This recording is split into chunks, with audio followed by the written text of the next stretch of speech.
Hello নবীন দাদা, কেমন আছেন পরম আপনি? আমাকে জিজ্ঞেস করছেন?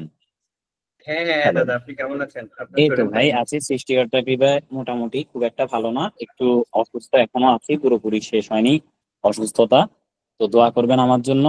আর পরম করুণাময় মহান সৃষ্টিকর্তার কৃপায় আমাদের হচ্ছে এখন ট্যাক্সেশনের নবম ব্যাচের থার্ড মানে তৃতীয় ক্লাসটা শুরু হতে যাচ্ছে, যেটা আমাদের সম্রাট বালা এসিএম এ দাদাই নিবেন। আর হচ্ছে আমি দাদার কাছে আপনাদেরকে রেখে যাচ্ছি। আর আন্তরিকভাবে দুঃখিত, এখন একটু কথা বলতে পারছি না, কারণ আমাকে এখনই প্রফেশনাল লেভেলের ক্লাসে ঢুকতে হবে, কারণ এখানে আবার অনেকে বসে আছে। তাই আন্তরিকভাবে দুঃখিত।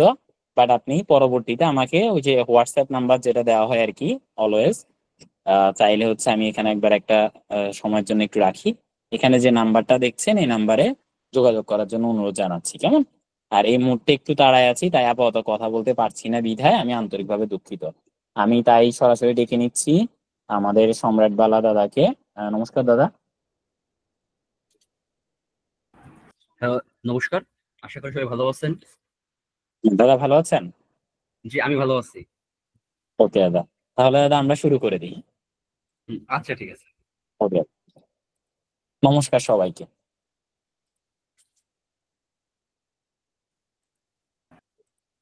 স্বাগতম সবাইকে। আমাদের ট্যাক্সের আজকে থার্ড ক্লাস শুরু করব। তো আশা করি সবাই ভালো আছেন এবং সুস্থ আছেন। আজকের ক্লাসে আমরা নতুন একটা চ্যাপ্টারে জাম্প করব। তো বরাবরের মতো এবারও যেটা করব, প্রিভিয়াস যে চ্যাপ্টার, যেটা আমরা লাস্ট দুটো ক্লাসে প্রিভিয়াস চ্যাপ্টার শেষ করছি, তো সেইটা নিয়ে যদি আপনাদের কোনো কোশ্চেন থাকে, আপনারা সেই কোশ্চেন অবশ্যই যখন বাসায় পড়বেন, যদি কোশ্চেন থাকে কোশ্চেন একটু নোট করে রাখবেন। আর পরবর্তী ক্লাসে সেটা একটু জিজ্ঞেস করে নেবেন। এটা হচ্ছে প্রথম কথা, কারণ আপনি যদি কোশ্চেনটা জিজ্ঞেস না করেন, আপনার কিন্তু এটা থেকে যাবে, যেমন একটু কনফিউশন থেকে যাবে। আর রানিং ক্লাসগুলো তো আমার শেষে এটা জিজ্ঞেস করি যে কোনো কোশ্চেন বা কোনো কোয়েরিজ আছে কিনা। তো আমরা এইভাবে হচ্ছে আগাবো। তো আজকের ক্লাস আমরা এখন শুরু করব। আমাদের আজকের থার্ড ক্লাস, আমাদের ম্যানুয়ালের থার্ড চ্যাপ্টার থেকে শুরু করব। আমি স্ক্রিনটা একটু শেয়ার দিচ্ছি, একজন একটু ভাইয়া, কনফার্ম করেন, বলেন। একটি ট্যাক্স ডে বিষয়টা আরেকবার বুঝাবেন? Tax day? জি, ইন্ডিভিজুয়ালের জন্য নভেম্বরের 30, আর এরপরে আরেকটা হ্যাঁ, সি নাম্বার আরেকটা পয়েন্ট ছিল, এটা আর হচ্ছে কোম্পানির, এটা একটু বুঝিয়ে দিলে ভালো হতো। মানে আচ্ছা, আমি আবার একটু রিপিট করি। ট্যাক্স ডে বলা হয়েছে কোম্পানির জন্য হচ্ছে দুটো বলছে। একটা হলো, ধরেন কোম্পানি যেদিন ইয়ার শেষ হবে, কোম্পানির ইনকাম ইয়ার যেদিনকে শেষ হবে, আপনি ওই দিন পার করে 6.5 মাস গুনবেন। কয়দিন গুনবেন? 6.5। 6.5 মাস। এখন এই 6.5 মাস যদি সেপ্টেম্বরের আগে হয়, এই 6.5 মাস যদি সেপ্টেম্বরের আগে হয়, সেই ক্ষেত্রে ট্যাক্স ডে হবে সেপ্টেম্বরের 15 তারিখ। ধরেন আপনার 6.5 মাস পড়ছে আগস্ট মাসে, সামহাউ আপনার 6.5 মাস আগস্ট মাসে পড়ছে, সেক্ষেত্রে ট্যাক্স ডে হবে সেপ্টেম্বরের 15 তারিখ। আর যদি এই 6.5 মাস সেপ্টেম্বর পার হয়ে যায়, সেক্ষেত্রে আপনার ট্যাক্স ডে হবে ওই 6.5 মাস। উদাহরণস্বরূপ, যেসব কোম্পানির ইয়ার এন্ড, এই ইনকাম ইয়ার এন্ড হবে জুনের 30 তারিখ, আপনি যখন জুনের 30 তারিখ আপনার ইয়ার ক্লোজ করবেন, আপনি যদি এখান থেকে 6.5 মাস কাউন্ট করেন, দেখবেন যে এই 6.5 মাস পরে হচ্ছে জানুয়ারির 15 তারিখ। তার মানে আপনার জুন শেষ, জুলাই আগস্ট সেপ্টেম্বর, দেখেন আপনার সেপ্টেম্বর কিন্তু পার হয়ে গেছে, সেপ্টেম্বর পার হয়ে গিয়ে জানুয়ারি আসছে। সেক্ষেত্রে আপনার ট্যাক্স ডে হবে জানুয়ারির 15 তারিখ। জানুয়ারি।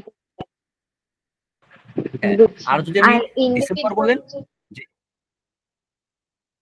যে ইন্ডিভিজুয়াল হইতেছে যারা মানে অ্যাজ ইউজুয়াল ইন্ডিভিজুয়াল, তাদের হচ্ছে 30 নভেম্বর। আর যে ইন্ডিভিজুয়াল মানে যে ব্যক্তি ফার্স্ট টাইম ট্যাক্স দিবে, তার মানে সে ফার্স্ট টাইম জীবনে প্রথমবার ধরেন রিটার্ন সাবমিট করবে, সেক্ষেত্রে তার ট্যাক্স হবে পরবর্তী বছরের 30শে জুন। তার মানে ধরেন তার এই 30শে জুন 2024 সালে তার ইনকাম শেষ হয়েছে, সেক্ষেত্রে তার ট্যাক্স কত হওয়া উচিত ছিল, মানে নর্মালি যদি চিন্তা করেন 2024 সালের 30শে নভেম্বর, তাই না? জি। বাট যেহেতু সে ফার্স্ট টাইম ট্যাক্স দিবে, তার ইয়ার এন্ড না, তার ট্যাক্স হবে 25 সালের 30শে জুন। এটা কিন্তু সে একবার সুবিধা পাবে, কারণ কি পরবর্তী বছর সে কিন্তু ফার্স্ট টাইম ট্যাক্স পেয়ার হবে না, তখন কিন্তু সে সেকেন্ড টাইম হবে, সেক্ষেত্রে তার আবার 30 নভেম্বর চলে আসবে। বুঝতে এবার বুঝতে পারছি পারছেন? ভাইয়া, থ্যাংক ইউ। জি জি। আচ্ছা, তাহলে আমাদের আজকের যে চ্যাপ্টার, আমরা আজকের চ্যাপ্টারে কয়েকটা মানে একটু পিকুলিয়ার আইটেম দেখবো। তো এই যে পিকুলিয়ার যে আইটেম গুলো আছে, আমরা এক এক করে যদি শুরু করি, আমাদের প্রথমে আসবে ছিল সার্চ। দেখেন আমাদের লাস্ট ক্লাসে কিন্তু আমরা ইনকাম ট্যাক্স নিয়ে ডিসকাস করছি, কোম্পানির ট্যাক্স নিয়ে কথা বলছি। তো আমরা আজকে বলছিল সার্চ। তাহলে এই যে সার্চ কথা হলো, এই সার্চ আসলে কখন আসবে? দেখেন যারা এই যে ট্যাক্স দিবে এখানে কিন্তু ইন্ডিভিজুয়াল, যারা এই যে ট্যাক্স দিচ্ছে ইন্ডিভিজুয়াল পার্সন, তাদের যে ওয়েলথ আছে, তাদের ওয়েলথ থাকতে পারে না, তাদের অ্যাসেট আছে, প্রপার্টি আছে, ব্যাংক ব্যালেন্স আছে, তাদের কিন্তু অনেক সম্পত্তি আছে। এখন এখানে বলা হয়েছে তাদের এই যে ওয়েলথ, তাদের এই ওয়েলথের উপর ভিত্তি করে তাদেরকে একটা সার্চার্জ দিতে হবে। তার মানে এই যে সার্চার্জ, এই সার্চার্জটা কিন্তু এক প্রকার ট্যাক্স, তাই না? এই সার্চার্জও কিন্তু অন কাইন্ড অফ ট্যাক্স। এটা নিচ্ছে কিসের উপর? এটা নিচ্ছে কিন্তু ওয়েলথের উপর। দেখেন এটা কিন্তু ইনকামের উপর না, এটা নেবে কিসের উপর? ইনকামের উপর। এখন কথা হলো, যদি একজন ব্যক্তির কি পরিমাণ ওয়েলথ হলে সে সার্চার্জ দিবে, এক্ষেত্রে দেখেন প্রথমে বলছে কি আপ নেটওয়ার্থ বলা হয়েছে আপ টু বিলিটি 40 মিলিয়ন, তার মানে 4 কোটি। যদি কারো নেটওয়ার্থ 4 কোটি পর্যন্ত হয়, তার কোনো সার্চার্জ আসবে না, তার হচ্ছে 0%। ধরেন একজন ব্যক্তি যার নেটওয়ার্থ 50 লাখ, তার কিন্তু সার্চার্জ আসবে না, সে শুধু ইনকামের উপর ট্যাক্স দিবে। যখন একজন ব্যক্তির নেটওয়ার্থ 4 কোটি পার করবে, তার কি করতে হবে? তার যে ওই বছর তার ইনকামের উপর দিতে হবে ইনকাম ট্যাক্স। দেখেন তার দিতে হবে ইনকাম ট্যাক্স, আবার যেহেতু তার নেটওয়ার্থ 4 কোটি পার করছে, তাকে দিতে হবে সার্চার্জ। দেখেন এই দুটো মিলে তার টোটাল ট্যাক্স লায়াবিলিটি হবে। তাহলে প্রথম 4 কোটি জিরো, এরপরে বলছে 4 কোটির বেশি বাট 10 কোটির কম, 4 কোটির বেশি 10 কোটির কম। এরপর বলছে or assessee has more than one motor vehicle in his own name, যদি তার নিজের নামে একাধিক মোটর ভেহিকেল থাকে, একটা হইলে হবে না, একের অধিক হইতে হবে, তার মানে মিনিমাম দুটো হইতে হবে। Or house property over 8,000 square feet, তার একটা হাউস প্রপার্টি আছে, ওই হাউস প্রপার্টি এরিয়া কত? 8,000 স্কোয়ার ফিট। এর যদি এরকম 8,000 স্কোয়ারের বেশি যদি এরকম হয়, এই তিনটের মধ্যে যে কোনো একটা হয়, তাকে কি করতে হবে? তাকে 10% সার্চার্জ দিতে হবে। কয় পার্সেন্ট দিতে হবে? 10%। এখন কথা হলো, এই 10% দিবে সে কিসের উপর? এই যে ইনকাম ট্যাক্স, ওনার যে ইনকাম ট্যাক্স যে টাকা আসছে, এই ইনকাম ট্যাক্সের উপর 10% কাউন্ট হবে। ধরেন যদি কারো ইনকাম ট্যাক্স আসে অ্যাজ এক্সাম্পল 50,000, তার ইনকাম ট্যাক্স 50,000 এবং তার এই 4 কোটির বেশি ওয়েলথ আছে, তাকে কি করতে হবে? 10% সার্চার্জ। তাহলে কত হয়? 50,000 10% 5,000, তাহলে সে টোটাল 55,000 ট্যাক্স দিবে। এই হচ্ছে আমাদের এটার হিসাব। এরপরে বলছে কি 10 কোটির বেশি 20 কোটির কম সার্চার্জ 20%, 20 কোটির বেশি 50 কোটির কম 30%, আর যদি 50 কোটির বেশি হয় সার্চার্জ হবে 35%। এই হচ্ছে আমাদের সার্চার্জের বিষয়টা। আপনাদের এখানে যেটা মনে রাখতে হবে, সার্চার্জের এই যে রেট, এই রেটটা কিসের উপর গুণ হবে? গুণ হবে কিসের উপর? তার টোটাল তার কয় টাকা ইনকাম ট্যাক্স আসছে সেই টাকার উপর, আরো সেই স্ল্যাবটা মনে রাখতে হবে। এই জন্য আমাদের সার্চার্জের বিষয়টা গেল। যদি কোথাও বুঝতে অসুবিধা হয় একটু রেসপন্স করবেন। ভাই আমি তো ভাবছিলাম যে 10% মানে হচ্ছে ওইখানে শুধু 5,000 টাকা দেবে, যোগ করে দিতে হবে ট্যাক্সটা ইনকামের সাথে। ও এটা ইনকাম ট্যাক্স ছিল, না সরি দেখেন তার বুঝে গেছি। তার তার তো এমনিতে তার তো এমনিতে ইনকাম ট্যাক্স দিতে হবে, তার ইনকামের উপর ইনকাম ট্যাক্স দিবে, আর এটা তার এডিশনাল। এখন দেখেন আমাদের হ্যাঁ আরেকটা আমি আইটেম ভাবছি আসছে, এটা শুধু ইনকাম ছিল। বলছে কি চার্জ অফ এডিশনাল ট্যাক্স। দেখেন এই নামটা খেয়াল করেন, কি বলছে? Charge of additional tax. আমরা নর্মালি কি দেই? নর্মালি দেই ইনকাম ট্যাক্স, এরপরে ওয়েলথের উপর দিব সার্চার্জ, এরপরে এই দুইটা বাদেও আমাদের কি আসছে? Charge of additional tax. তার মানে এমন কোন সেক্টর বা এমন কোন পার্টিকুলার এরিয়া আছে যেসবের কারণে কি হবে? আমাদের একটা এডিশনাল ট্যাক্স আসবে। এটা দেখেন নামই কি বলছে? এডিশনাল। তার মানে ইনকাম ট্যাক্সের বা অন্যান্য যে ট্যাক্স আছে ওই সব ট্যাক্স থাকবে, এটা হচ্ছে সে এডিশনাল, অতিরিক্ত দিবে। এখন আমরা এখানে কয়েকটা ইনস্ট্যান্সেস দেখি যার উপর ভিত্তি করে কি হবে এডিশনাল ট্যাক্স ধার্য হবে। যেমন ধরেন একটা বিষয় যদি চিন্তা করেন, আমাদের বাংলাদেশে কি বিদেশি কোম্পানি আছে কিনা? হ্যাঁ বলেন। দাদা আপনার হলো যে সার্চার্জের যে স্ল্যাবের যে এটা চার্টটা দেখা যায় না, সিপির যে আমাদের যে বইটা ওরকম তো পাচ্ছি না। আপনাদের বইতে নেই? না আমি এখানে পাচ্ছি না কি 3.3, মানে এটা কি একটু মানে চেঞ্জ হয়েছে কিনা, মানে আপনার বইটা আসলে কোন এটা হচ্ছিল, মানে দেখেন এইটা হচ্ছিল গতবারের ম্যানুয়াল, আর এবছর চেঞ্জ হয়েছে। এই বছরে একটা চেঞ্জ হয়েছে, বাট এবছরে এক তো আমার এবারের এক্সামে আসবে না। না একটার জন্য না, আমার বলছে গত বছরের না, আমারটা হচ্ছে যে ফাইনাল সেট 2024 এর ফার্স্ট লাস্ট এডিশন হলো 2024 এর 7th এডিশন আর কি। কিন্তু এটা পাচ্ছি না, তো এই জন্য আপনার স্ল্যাবটা আমি বুঝতে পারছি না। তাহলে হতে পারে যে আপনি সিএল এর বই দেখতেছেন, এটা পিএল এর ম্যানুয়াল, আপনি মনে সিএল এর ম্যানুয়াল খুলতেছেন। হ্যাঁ হ্যাঁ, এক্সকিউজ মি, সরি সরি, আমি সিএল এর ম্যানুয়াল হলে হয়তো এটা নেই, বাট এইখান থেকে এটা থেকে আসে এই সার্চ। তাহলে এখন আমরা এটা কিভাবে মানে পাবো? এটা আপনি করবেন, আপনি আপনি এটা করবেন কি, ওই ইসের গত বছরের যে পরিপত্র আছে না, আপনি এনবিআর ওয়েবসাইট থেকে গত বছরের পরিপত্রটা ডাউনলোড করবেন, ওইখানে দেওয়া আছে। এনবিআর এর পরিপত্র না? হ্যাঁ, পরিপত্রে পাবেন এটা। ওকে, থ্যাংক ইউ। আচ্ছা, এখন দেখেন আমাদের যে সেকশন 19, এটা এডিশনাল ট্যাক্স। আপনি যদি নর্মাল চিন্তা করেন, আমাদের বাংলাদেশে অনেক কোম্পানি আছে কিনা, যেসব বিদেশি কোম্পানি বা বিদেশি কোম্পানি বাংলাদেশের সাবসিডি কোম্পানি এরকম আছে কিনা, আছে কি? আচ্ছা।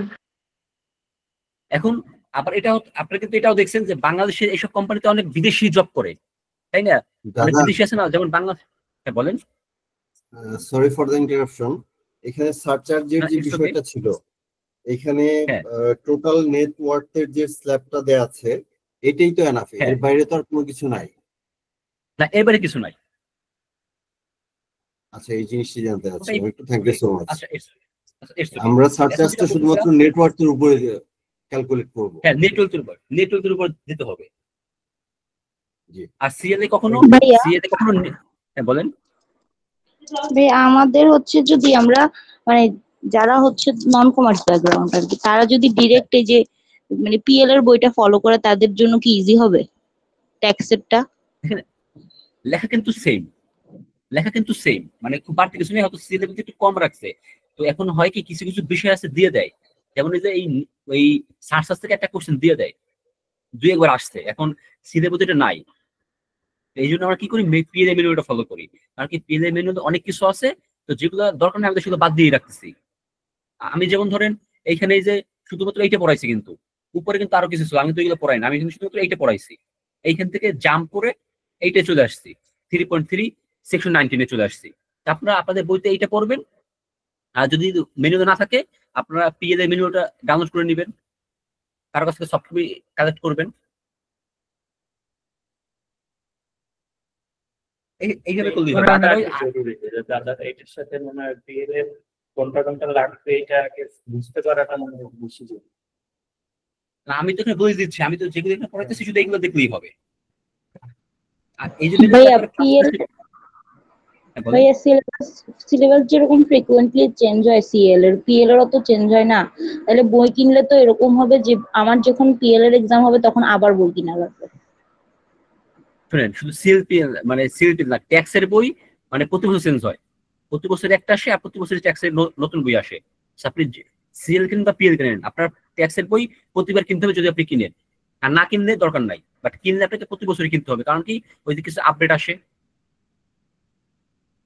এই জন্য বেটার হয় ট্যাক্সের বইটা মানে একটা বই রাখলে বাকিটা ধরেন যে পিডিএফ মানে পিডিএফ এ রাখবেন, যেগুলো বইতে নাই আপনি শুধু সেগুলো নোট করে রাখবেন, কারণ এত বারবার তো বই কেনাটা আসলে ফাইন্যান্সিয়ালি একটা গুড ডিসিশন হয় না। বুঝতে পারছেন? আচ্ছা, আমরা পিএল এর আপাতত এটা দেখেন, আমি দরকার হলে আমি একটা পিএল এর ম্যানুয়াল একটা কপি আপনাদেরকে আমি দিয়ে দিব, ঠিক আছে? আমি এসে নৌদাকে বলবো আপনাদের গ্রুপে একটা পিএল কপি শেয়ার করে দেওয়ার জন্য। ঠিক আছে ভাইয়া, ধন্যবাদ। আমরা এখন পড়ায় আগাই। এখন আমরা যে পয়েন্টে ছিলাম যে আমাদের বাংলাদেশে অনেক কোম্পানি আছে যেখানে বিদেশিরা জব করে। আপনারা কি কেউ কেউ কি এরকম দেখছেন, বিশেষ করে অডিটে গিয়ে যে ওইখানে কোম্পানিতে বিদেশিরা জব করতেছে? নাই কেউ এখানে যারা ফার্মে আছেন এবং ফরেন কোম্পানি অডিট করছেন? জি, আমি এখন এই যে বিদেশিরা যে আছে, একটা জিনিস মনে রাখবেন, বাংলাদেশে যদি জব করতে হয়, বাংলাদেশে জব করতে যারা বিদেশি আছে তাদেরকে অবশ্যই পারমিশন নিতে হবে। বিদেশ থেকে permission। হ্যাঁ, বিডের পারমিশন নিতে হয়। যারা যারা ফরেনার আছে বাংলাদেশে জব করতে হবে তাদেরকে কি করতে হবে, বিডে থেকে পারমিশন নিতে হবে। এই যে এটাকে বিডের অ্যাপ্রুভাল বলে। এখন কথা হলো যদি এরকম হয় কোন একটা কোম্পানিতে ফরেনার জব করতেছে, মানে ফরেনার এখানে আছে বাট বিডার অ্যাপ্রুভাল নেয় নাই, কি করে নাই, বিডার অ্যাপ্রুভাল নেয় নাই। ভালো করে খেয়াল করবেন, কনটেক্সট বুঝবেন যে ফরেনার কি করছে, বিডার অ্যাপ্রুভাল নেয় নাই। এই ক্ষেত্রে ওর ট্যাক্স কি হবে বলছে, such person shall be charged additional tax. তাকে কি করতে হবে, তাকে এটা এডিশনাল ট্যাক্স দিতে হবে। কত পার্সেন্ট, 50% অফ ট্যাক্স পেয়েবল। ওই কোম্পানির ওই বছরে কয় টাকা ট্যাক্স পেয়েবল আসে, তার যে নর্মাল যে ইনকাম ট্যাক্স, ওই ইনকাম ট্যাক্সের উপর কয় টাকা ট্যাক্স পেয়েবল আসে তার 50%, অথবা টাকা 5 লাখ, যেটা বড় সেটা তার হচ্ছে এডিশনাল ট্যাক্স।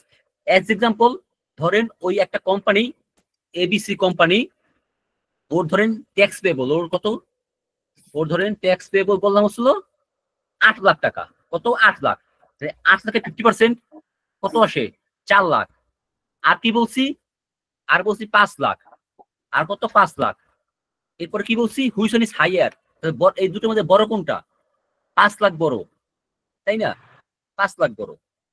ওর ইনকাম ট্যাক্স, ওর ট্যাক্স পেয়েবলের 50%, 8 লাখের অর্ধেক 4 লাখ, আর আমাদের আইনের 5 লাখ, দুটোর মধ্যে বড় হচ্ছে 5 লাখ। তার এটা তার এডিশনাল ট্যাক্স। এখন তাহলে সে কয় টাকা ট্যাক্স দেবে টোটাল, বলেন তো, সে টোটাল কয় টাকা ট্যাক্স পে করবে এখন? রাইট, কারণ এই যে 8 লাখ তার ইনকাম ট্যাক্স, এটা তো তার ইনকামের উপর ট্যাক্স পেবল, এটা তো তার রেগুলার ট্যাক্স। আর এই যে 5 লাখ এটা তার এডিশনাল ট্যাক্স। আপনি এখন ভাবতে পারেন এটা কিন্তু ওয়ান কাইন্ড অফ তার জন্য পেনাল্টি বা পানিশমেন্ট, কারণ কি সে কেন বিডে থেকে অ্যাপ্রুভাল নেয় নাই। এই 8 লাখ তার রেগুলার ট্যাক্স, আর এই 5 লাখ তার এই এডিশনাল ট্যাক্স, কারণ কি সে অ্যাপ্রুভাল নেয় নাই। তাহলে সে টোটাল এই 8 আর 5 টোটাল সে 13 লাখ টাকা ট্যাক্স দেবে ওই বছর। মানে দাদা একটু ইন্টারাপ্ট করি, এখানে শুধুমাত্র বিডার থেকে যদি সে পারমিশন না নেয় সেক্ষেত্রেই এই মানে এডিশনাল ট্যাক্সটা ইম্পোজ হবে। হ্যাঁ, মানে এখানে বলছে কি, এখানে আইনে বলছে কম্পিটেন্ট অথরিটি। তো বাংলাদেশ সরকারের কম্পিটেন্ট অথরিটি বলতে এখানে শুধু বিডাই, এখানে শুধু বিডে দেয়, বিডে আসলে অ্যাপ্রুভাল দেয়। ঠিক আছে, জি জি। দাদা আমার একটা কোশ্চেন আছে। হ্যাঁ বলেন। 10 জন ফরেনার চাকরি করে, বাট ওর ভিতরে 8 জনকে নেওয়া হয়েছে, 8 জনের পারমিশন আছে, 2 জনের নেয় নাই, এর জন্য কি সেম প্ল্যান কি হবে? সেম পেনাল্টি, কারণ এখানে কিন্তু কোথাও বলে নাই যে প্রপোর্শনেট করতে হবে, কিছুই কিন্তু বলে নাই। তার মানে যদি একজনের পারমিশন না নেয়, ওই একজনের জন্য সেম পেনাল্টি থাকবে। এটা পেনাল্টি বলবো না, বাট এটা কিন্তু one kind of penalty. So এই হচ্ছে আমাদের সেকশন 19 গেল। আমাদের এখানে আরো কিছু কিছু এই ট্যাক্সটা কি ওই পার্সনটা দিবে নাকি ওই কোম্পানি দিবে? কোম্পানি দিবে, এটা কোম্পানি দিবে। সাচ পার্সন শ্যাল, এটা আসলে ধরেন যে ফরেনার সে তো কোম্পানির এমপ্লয়ি, তার তো এখানে কিছু না, তার পারমিশন তো এটা কোম্পানির বিষয়। কোম্পানি যদি ফরেনারকে রাখতে চায়, এটা কোম্পানির কাজ, এটা হচ্ছে কোম্পানির দায়িত্ব অ্যাপ্রুভাল, মনে করেন যে অ্যাপ্রুভাল নিয়ে রাখা। এখানে ওই যে এমপ্লয়ি কি কোনো কিছু চায় আসে না, এটা হচ্ছে কোম্পানির দায়। আমাদের সেকশন 19 গেল। আমরা এখন সামনের টাকায় দেখুন যে সামনে, হ্যাঁ বলেন। 19টা আবার একটু আপনি মানে শর্টে আবার একবার বুঝাবেন, আমি একটু ধরতে পারি না। ইন শর্টে বলা হয়েছে যদি বাংলাদেশে কোনো কোম্পানিতে ফরেনাররা জব করে তাহলে সেই ফরেনারকে অবশ্যই পারমিশন দিতে হবে। আর যদি তার পারমিশন না থাকে, মানে তার যদি অ্যাপ্রুভাল না থাকে, সেক্ষেত্রে ওই কোম্পানিকে কি করতে হবে, একটা এডিশনাল ট্যাক্স দিতে হবে। আর তার এডিশনাল ট্যাক্স কি, ওই কোম্পানির যে রেগুলার ট্যাক্স পেয়েবল, তার কোম্পানির রেগুলার যে ইনকাম ট্যাক্স, ওই ট্যাক্সের 50% অথবা 5 লাখ টাকা, হুইচ ওয়ান ইজ হাইয়ার। তার মানে ওই ট্যাক্স পেয়েবলের 50% অথবা 5 লাখ, এই দুটোর মধ্যে যেটা বড় ওটা সে দিবে এডিশনাল ট্যাক্স হিসেবে। আর তার রেগুলার যে ইনকাম ট্যাক্স তো তার আছেই। এবার ক্লিয়ার? আমাদের এরপর একটা আসছে, আমরা এখানে বলছে charge of minimum tax for companies. একটা কোম্পানিকে বলছে কিছু কি করতে হবে, তাকে মিনিমাম ট্যাক্স দিতে হবে। এটা একটু ভালো করে খেয়াল রাখবেন, তাকে একটা মিনিমাম ট্যাক্স অবশ্যই দিতে হবে। কোম্পানি যদি লসও হয় তাহলে তাকে কি করতে হবে, তাকে একটা মিনিমাম অ্যামাউন্টের ট্যাক্স পে করতে হবে। সেই মিনিমাম ট্যাক্সটা কয় টাকা? মিনিমাম ট্যাক্স বলছে দেখেন, ম্যানুফ্যাকচারার অফ সিগারেট, বিড়ি, chewing tobacco, smokeless tobacco or any other tobacco product, মানে মোট কথা হলো মানে টোবাকো রিলেটেড হলেই হয়। তার কত পার্সেন্ট? 3%। আমরা বলতেছি কিসের উপর, আগে পার্সেন্টেজ শুনেন। তাহলে tobacco related 3%, carbonated beverage, sweet and beverage, এই যেমন কোকা কোলা, পেপসি, তারপর ফ্রেশ কোলা, মোজো, এইসব, এদের কত পার্সেন্ট? 3%। Mobile phone operator 2%। আর এইগুলা বাদে অন্য যারা আছে ইন এনি আদার কেসেস 0.6%। এখন কথা হলো তাকে এই যে পার্সেন্টেজ, এই পরিমাণ তাকে কি করতে হবে? মিনিমাম ট্যাক্স পে করতে হবে। ধরেন কোম্পানি লস খাইছে বা লাভ, তার ইনকাম হয়েছে, লাভ হয়েছে, বাট তার ট্যাক্সের পরিমাণ খুবই কম আসছে। এই মিনিমাম ট্যাক্স অর্থ তাকে এই পরিমাণ ট্যাক্স অবশ্যই দিতে হবে, তাকে এই পরিমাণ ট্যাক্স অবশ্যই দিতে হবে। তার কোম্পানির অবস্থান যা হোক, লাভ হোক লস হোক, যা হোক না কেন, তাকে এই পরিমাণ টাকা অবশ্যই ট্যাক্স পে করতে হবে। এখন এই পার্সেন্টেজ যাবে কিসের উপর? বলছে অন গ্রোস রিসিপ্ট। কি বলছে? On gross receipt. এই যে গ্রোস রিসিপ্ট, এটা দ্বারা বোঝানো হয়েছে ওই ইনকাম ইয়ারে, ওই ইনকাম ইয়ারে সে টোটাল কি পরিমাণ রিসিভ করছে, টোটাল মানি রিসিপ্ট। কি বললাম? Total money receipt. সে টোটাল কত টাকা রিসিভ করছে ওই ইনকাম ইয়ারে, ওইটার উপর সেই পার্সেন্টেজ কাউন্ট হবে। এখন মানি রিসিপ্ট আসতে পারে কোন জায়গা থেকে? ধরেন সে আসতে পারে তার সেলস থেকে, আর আসতে পারে ধরেন আর ছিল তার কোনো একটা অ্যাসেট ছিল, সেই অ্যাসেটটা সেল করে দিচ্ছে। এখানে কিন্তু আবার ওই লোন নিছে, সে ক্যাপিটাল ইনজেক্ট করছে, এগুলো কিন্তু না। আপনার তো বলতে পারেন যে ওটা তো মানি রিসিপ্ট, বাট ওটা কিন্তু না। মানে আপনি, এটা ছিল রেগুলার বিজনেস অপারেশন, সেইখান থেকে যে পরিমাণ রিসিপ্ট হয় ওইটা মিন করা হয়েছে। এখন ধরেন ওর একটা নতুন ওটার উপরে আসবে। হ্যাঁ, সেলস করে গ্রোস রিসিপ্ট পাইছে, এরপর ধরেন সেটা অ্যাসেট সেল করছে, ওই অ্যাসেট সেল করে সে কয় টাকা পাইছে,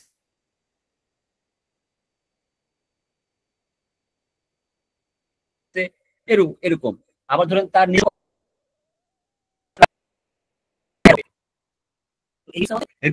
মিনিমাম ট্যাক্স, আমরা তাকে কি পরিমাণ ট্যাক্স অবশ্যই পে করতে হবে, এটা হচ্ছে আমাদের মিনিমাম ট্যাক্স। ভাইয়া আমার একটা এখন দেখেন এই যে আমরা যেগুলো বললাম, হ্যাঁ বলেন।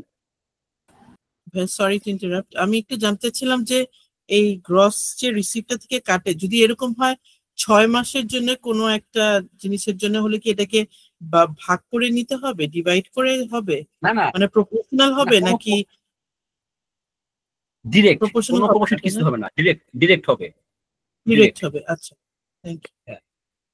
এরপরে বলছে এই যে আমাদের যে ট্যাক্সটা আমরা যে স্ল্যাবটা দেখলাম বিভিন্ন রেটটা, এরপরে বলছে however rate of minimum tax shall be 0.1% for an industrial undertaking engaged in manufacturing of goods. হ্যাঁ বলেন। এই আমি এটা শেষ বিষয়টা করি। আরেকবার একটু, মানে যে লাস্টের যে এটা ছিল, এটা একটু আরেকবার একটু বললে ভালো হতো আর কি, মানে বুঝতে লাস্টের সমস্যা কোনটা? হচ্ছে। লাস্টের এই কোনটা? যে আপনার ইন এনি আদার কেসেস এর পরে যে এটা আপনার ওই যে গ্রস রিসিপ্টস এর যে আচ্ছা, এটা ছিল, total money receipt. Gross receipt এখানে বলছে কি এই পার্সেন্টেজ হবে গ্রোস রিসিপ্টের উপর। আপনি কিন্তু রেভিনিউর উপর, আপনি কিন্তু সেলসের উপর ধরবেন না, প্রফিটের উপর ধরবেন না, ধরবেন হচ্ছে গ্রোস রিসিপ্টের উপর। তার মানে আপনি কয় টাকা রিসিভ করছেন, তার মানে আপনি সেল করে কয় টাকা রিসিভ করছেন। আপনি যদি কোনো কমিশন পেয়ে থাকেন, সেই কমিশনের টাকা, আপনি যদি কোনো অ্যাসেট সেল করেন, সেই মানি রিসিপ্ট। মানে মূলত হলো আপনার যে বিজনেস অপারেশন এবং অপারেশনের সাথে জড়িত যেসব কাজ আছে, ওইখান থেকে আপনি যে কত টাকা রিসিভ করছেন। ধরেন আপনি লোন নিছেন, 1 কোটি, আপনি তো বলতে পারেন ভাইয়া এই যে আমি লোন নিছি 1 কোটি, এটা তো আমার মানি রিসিপ্ট, ঠিক কিনা? হ্যাঁ, কিন্তু এইটা তো লোন, এটা তো আমার বিজনেস অপারেশন না। আবার আপনি ধরেন শেয়ার ইস্যু করছেন, আপনি শেয়ার ইস্যু করে ক্যাপিটাল রেজ করছেন, ওটা তো আপনার মানি রিসিপ্ট। এইসব কিন্তু আসবে না। আসবে কোনটা? ওর যে অপারেশনাল অ্যাক্টিভিটিস থেকে যেসব মানি রিসিপ্ট হবে, সেটা হচ্ছে গ্রোস রিসিপ্টটা করব সেটা থেকে। হ্যাঁ, ওর যে বিজনেস অপারেশন ওইখান থেকে যেগুলো আসবে। আচ্ছা, এরপরে বলছে কোন ফ্যাক্টরি ইন্ডাস্ট্রিয়াল আন্ডারটেকিং, কোন industrial undertaking except tobacco beverage, তার মানে টোবাকো বেভারেজ বাদ দিয়ে বাকি যেসব ম্যানুফ্যাকচারিং এন্টিটি আছে, তাদের বলছে প্রথম 3 বছর 0.1% মিনিমাম ট্যাক্স। আমাদের এখানে কি বলছে? 0.6% বলছে না, 0.6। এখানে বলছে 0.6 না, এটা হবে 0.1% প্রথম 3 বছরের জন্য। আর এরপর থেকে আবার ওর যে রেগুলার রেট, সেই রেগুলার রেটে হবে। এই হচ্ছে আমাদের মিনিমাম ট্যাক্সের বিষয়টা। আমরা যদি এরপরে আগাই, আমাদের এরপরে মজার একটা জিনিস, এই দুটো, আচ্ছা দুটোকে এটা একটু বলি। একটা বলছে কি charge of minimum tax for partnership firm, partnership ফার্মে মিনিমাম ট্যাক্স, পার্টনারশিপ ফার্মে মিনিমাম ট্যাক্স কি বলছে, গ্রোস রিসিপ্ট মোর দেন 50 লাখ। একটা পার্টনারশিপ ফার্মের গ্রোস রিসিপ্ট যদি 50 লাখ পার হয় তাহলে তার মিনিমাম ট্যাক্স হয় 0.6% অন গ্রোস রিসিপ্ট। এই মিনিমাম ট্যাক্সটা কিন্তু গ্রোস রিসিপ্টের উপর, কারণ ওর কত টাকা হতে হবে, 50 লাখ পার হতে হবে, কত পার্সেন্ট, 0.6%। আর যদি ইন্ডিভিজুয়াল হয়, হ্যাঁ বলেন। ইন্টারাপ্ট করার জন্য সরি, আসলে মানে আইসিএল এর কোন মানে চ্যাপ্টারে এটা পাবো আমি আসলে খুঁজতেছিলাম, আমার কথা মনে পাচ্ছি। আচ্ছা সিলেমিনুলে পাবেন না, পিএলএমিনুলে আছে। এটাও পিএল। হ্যাঁ আচ্ছা তাহলে আমাদের পার্টনারশিপ, এখন দেখি ইন্ডিভিজুয়ালের জন্য বলছে যেসব আমরা যারা ইন্ডিভিজুয়াল, আমাদের ইন্ডিভিজুয়ালের গ্রোস যদি 3 কোটি পার হয়, গ্রোস যদি 3 কোটি পার হয় তার মিনিমাম ট্যাক্সের 0.25%। গ্রোস রিসিপ্টের উপর কি হবে, 0.25% তাকে মিনিমাম ট্যাক্স দিতে হবে। কয় টাকা পার হলে, মানে তার গ্রোস রিসিপ্ট 3 কোটি পার হলে। এটা কাদের জন্য, ইন্ডিভিজুয়ালের জন্য। আপনি এখানে খেয়াল রাখবেন যে কার জন্য, কোম্পানি, পার্টনারশিপ নাকি ইন্ডিভিজুয়াল। আপনার এই যে সেগ্রিগেশনটা, এটা ভালো করে খেয়াল রাখবেন। এখন এখানে পার্টনারশিপ ফার্মের কথা যেটা বলা আছে, এটা কি সিএ ফার্মের ক্ষেত্রেও প্রযোজ্য? যে কোনো পার্টনারশিপ ফার্ম, মানে পার্টনারশিপ এক আন্ডারে ফার্ম হলেই হবে। আচ্ছা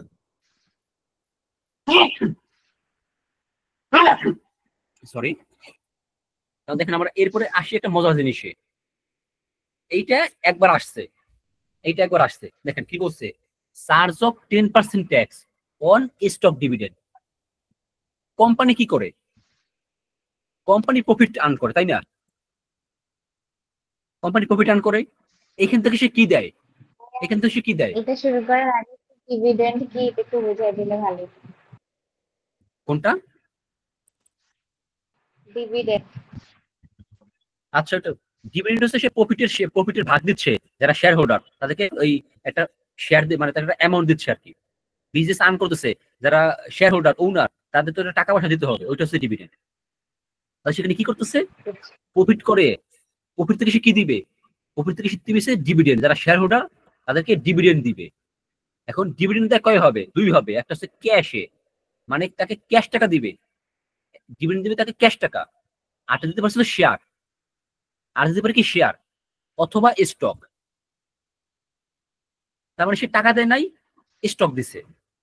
এখন এখানে বলা হয়েছে যদি এরকম হয় কোনো কোম্পানি এই যে ক্যাশ ডিভিডেন্ড, ক্যাশের থেকে যদি স্টক ডিভিডেন্ড বেশি দেয়, ধরেন সে ক্যাশ ডিভিডেন্ড দিচ্ছে 10 লাখ আর স্টক ডিভিডেন্ড দিচ্ছে 12 লাখ, ক্যাশ দিচ্ছে 10 লাখ আর স্টক ডিভিডেন্ড দিচ্ছে 12 লাখ, বড় কোনটা, স্টক ডিভিডেন্ড বড়।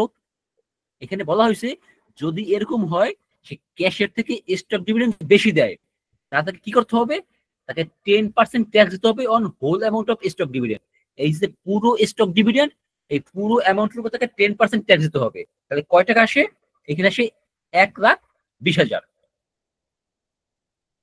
এই হচ্ছে আমাদের সেকশন 23 বিষয়।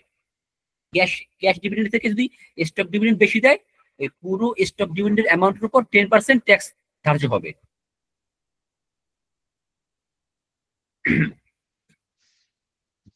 এটা কি বুঝতে পারছেন স্টক ডিভিডেন্ডের বিষয়টা? জি ভাই। এখন আমরা আরেকটায় যাই, সেকশন 20। দেখেন এইখানে যেটা বলা হয়েছে, কোম্পানি কি করতেছে, ধরেন কোম্পানি ইম্পোর্ট করে, তাই না, কোম্পানি ইম্পোর্ট করে, কোম্পানি এক্সপোর্ট করে, এরপরে কোম্পানি কি করে, অথবা অন্য যারা অ্যাসেট আছে তারা কি করে, একটা ইনভেস্টমেন্ট শো করে, তাই না, একটা ইনভেস্টমেন্ট শো করে। এখন এখানে বলা হয়েছে যদি কেউ এখানে জালিয়াতি করে, জালিয়াতি কেমন জালিয়াতি, ধরেন সে এক্সপোর্ট করছে 100 টাকা, রিটেইনড আর্নিংস এটা পড়তে হবে না? না ওটা দরকার নাই,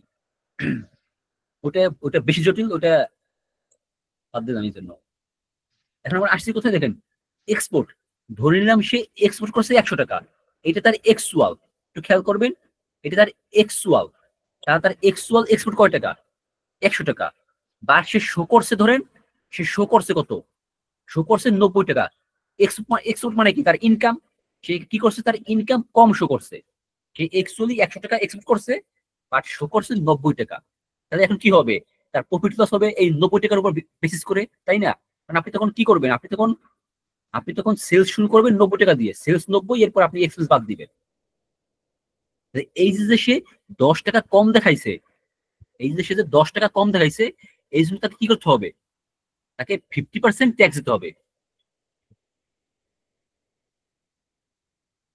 তাহলে কয় টাকার উপর ট্যাক্স দিবে, এখানে ডিফারেন্স কয় টাকা, এখানে 10 টাকা ডিফারেন্স, এর উপর সে 50% ট্যাক্স দিবে। ঠিক সেম ওয়েতে ইম্পোর্ট ইনভেস্টমেন্ট এর উপর, তার মানে যখনই ডিফারেন্স থাকবে, মানে তার যে অ্যাকচুয়াল ইনভেস্টমেন্ট ইম্পোর্ট এক্সপোর্ট, যেগুলো তার অ্যাকচুয়াল আর সে শো করতেছে ডিফারেন্ট, তখন ওই যে পরিমাণ সে কম বেশি শো করছে ওর উপর তাকে 50% ট্যাক্স দিতে হবে। আবার একটু বলবেন বিষয়টা?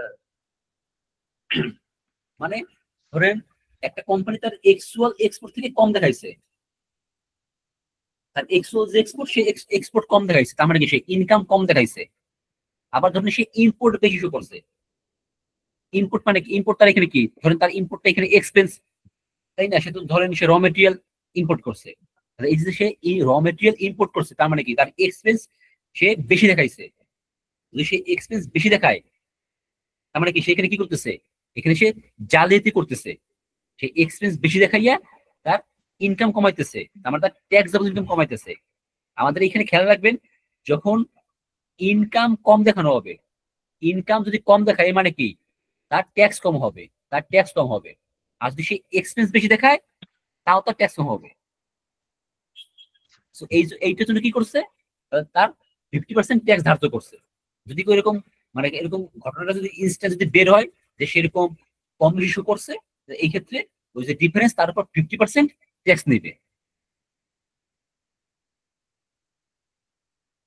আর এখানে একটা ডিফারেন্স কি, শুধুমাত্র ইনভেস্টমেন্টের ক্ষেত্রে, ঠিক আছে, ইনভেস্টমেন্টের ক্ষেত্রে যদি সে কম শো করে, কম শো করলে কোনো ফাইন নাই, যদি সে বেশি শো করে তখন হচ্ছে সে 50% ট্যাক্স দিবে। আমরা যদি কেউ এইটা লোয়ার শো করে, তার যে অ্যাকচুয়াল ইনভেস্টমেন্ট সে শো করছে লোয়ার শো, এই ক্ষেত্রে কোনো ব্যাপার না, এটা ঠিক আছে। যদি সে ইনভেস্টমেন্ট যদি বেশি দেখায় তখন তাকে ট্যাক্স দিতে হবে। এখানে বিষয়টা হচ্ছে যে এই যে ডিফারেন্স এর উপরে তার 50% ট্যাক্স দিতে হবে, এটা ঠিক আছে, কিন্তু তাহলে যদি তার অ্যাকচুয়াল যেটা মানে দেখায়, মানে ট্যাক্স ইতিমধ্যে দিয়ে ফেলছিল, সেটা কি হবে, সেটা কি দেওয়া শেষ? কোনটা, যেটা তার অ্যাকচুয়াল ট্যাক্স, হ্যাঁ, সে দিছেই, কম দেখায় সে একটা দিছে, ঠিক আছে না? ধরেন সে দিছেই, যেটুকু ঘাটতি আছে সেটার উপর সে 50% দিয়ে দুইটা মিলে টোটাল ট্যাক্স কাউন্ট করবে, এরকম। দেখেন এক্ষেত্রে ধরেন যখন তার এই অ্যাকাউন্টস ঠিক করবে, অ্যাকাউন্টস ঠিক তার তার যে টোটাল ট্যাক্সেবল ইনকাম, ওই ট্যাক্সেবল ইনকাম তো কি হয়ে যাবে, ধরেন সে ইনকাম শো করছে, সাপোজ সে ইনকাম শো করছে 1 লাখ টাকা, তাই না? যখন এই ইম্পোর্ট এক্সপোর্টের ডিফারেন্স বের হইলো, এটি নিয়ে ধরেন ইনকাম হয়ে গেল 1,10,000, তাই না? এখন সে কিন্তু এইটির উপর তার রেগুলার ট্যাক্স দিবে, এই যে 1,10,000 সে এই টাকার উপর কিন্তু রেগুলার ট্যাক্স দিবে। আবার ওই যে ডিফারেন্স, ওই ডিফারেন্সের উপর সে আবার এডিশনাল ট্যাক্স দিবে। ডিফারেন্স বলতে কি 10,000 কে বুঝাইছেন?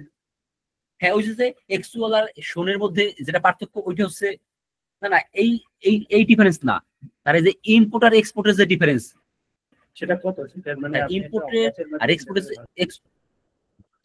যেমন ধরেন এই যে এইখানে আমি ধরেন এইখানে বলছি কত, এই এক্সুয়াল বলছি 100, শোন পড়ছি 90, তার মানে সে কয় টাকা, 10 টাকা ডিফারেন্স করছে, তার 10 টাকার 50% কত, 5 টাকা, তাহলে সে 5 টাকা ট্যাক্স তার এডিশনাল ট্যাক্স দিবে।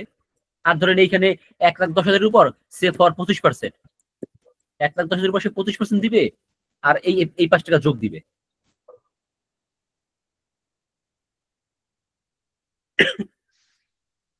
দাদা এটা বুঝতে পারিনি ভালোভাবে, আরেকবার কি একটু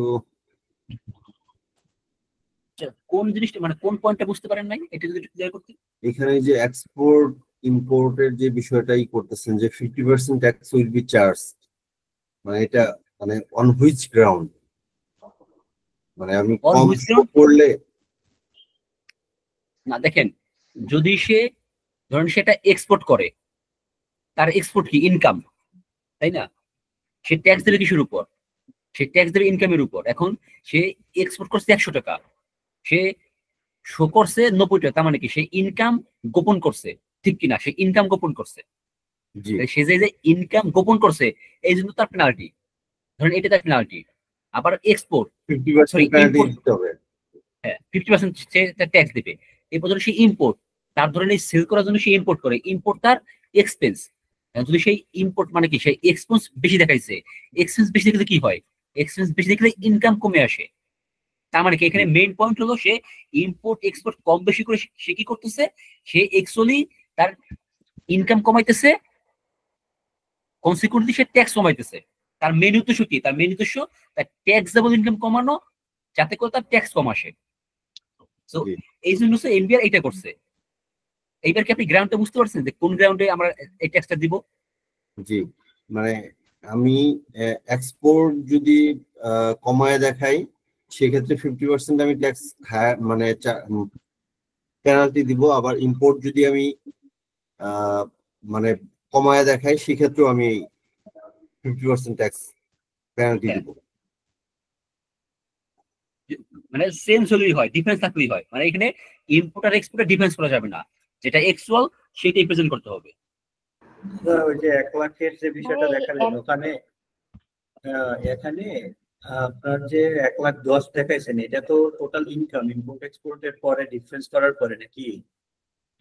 হ্যাঁ, এটা তার ধরেন ওই যে এই যে ডিফারেন্স গুলো ধরেন কথার কথা এইগুলো অ্যাডজাস্ট হওয়ার পরে, এইটা তার ট্যাক্সেবল ইনকাম আসছে। ওটা ট্যাক্সেবল ইনকাম আসছে। এরপরে যদি সে ঘাটতি বের হয় সেই টাকার উপরে আবার 50% দিবে, তাই তো?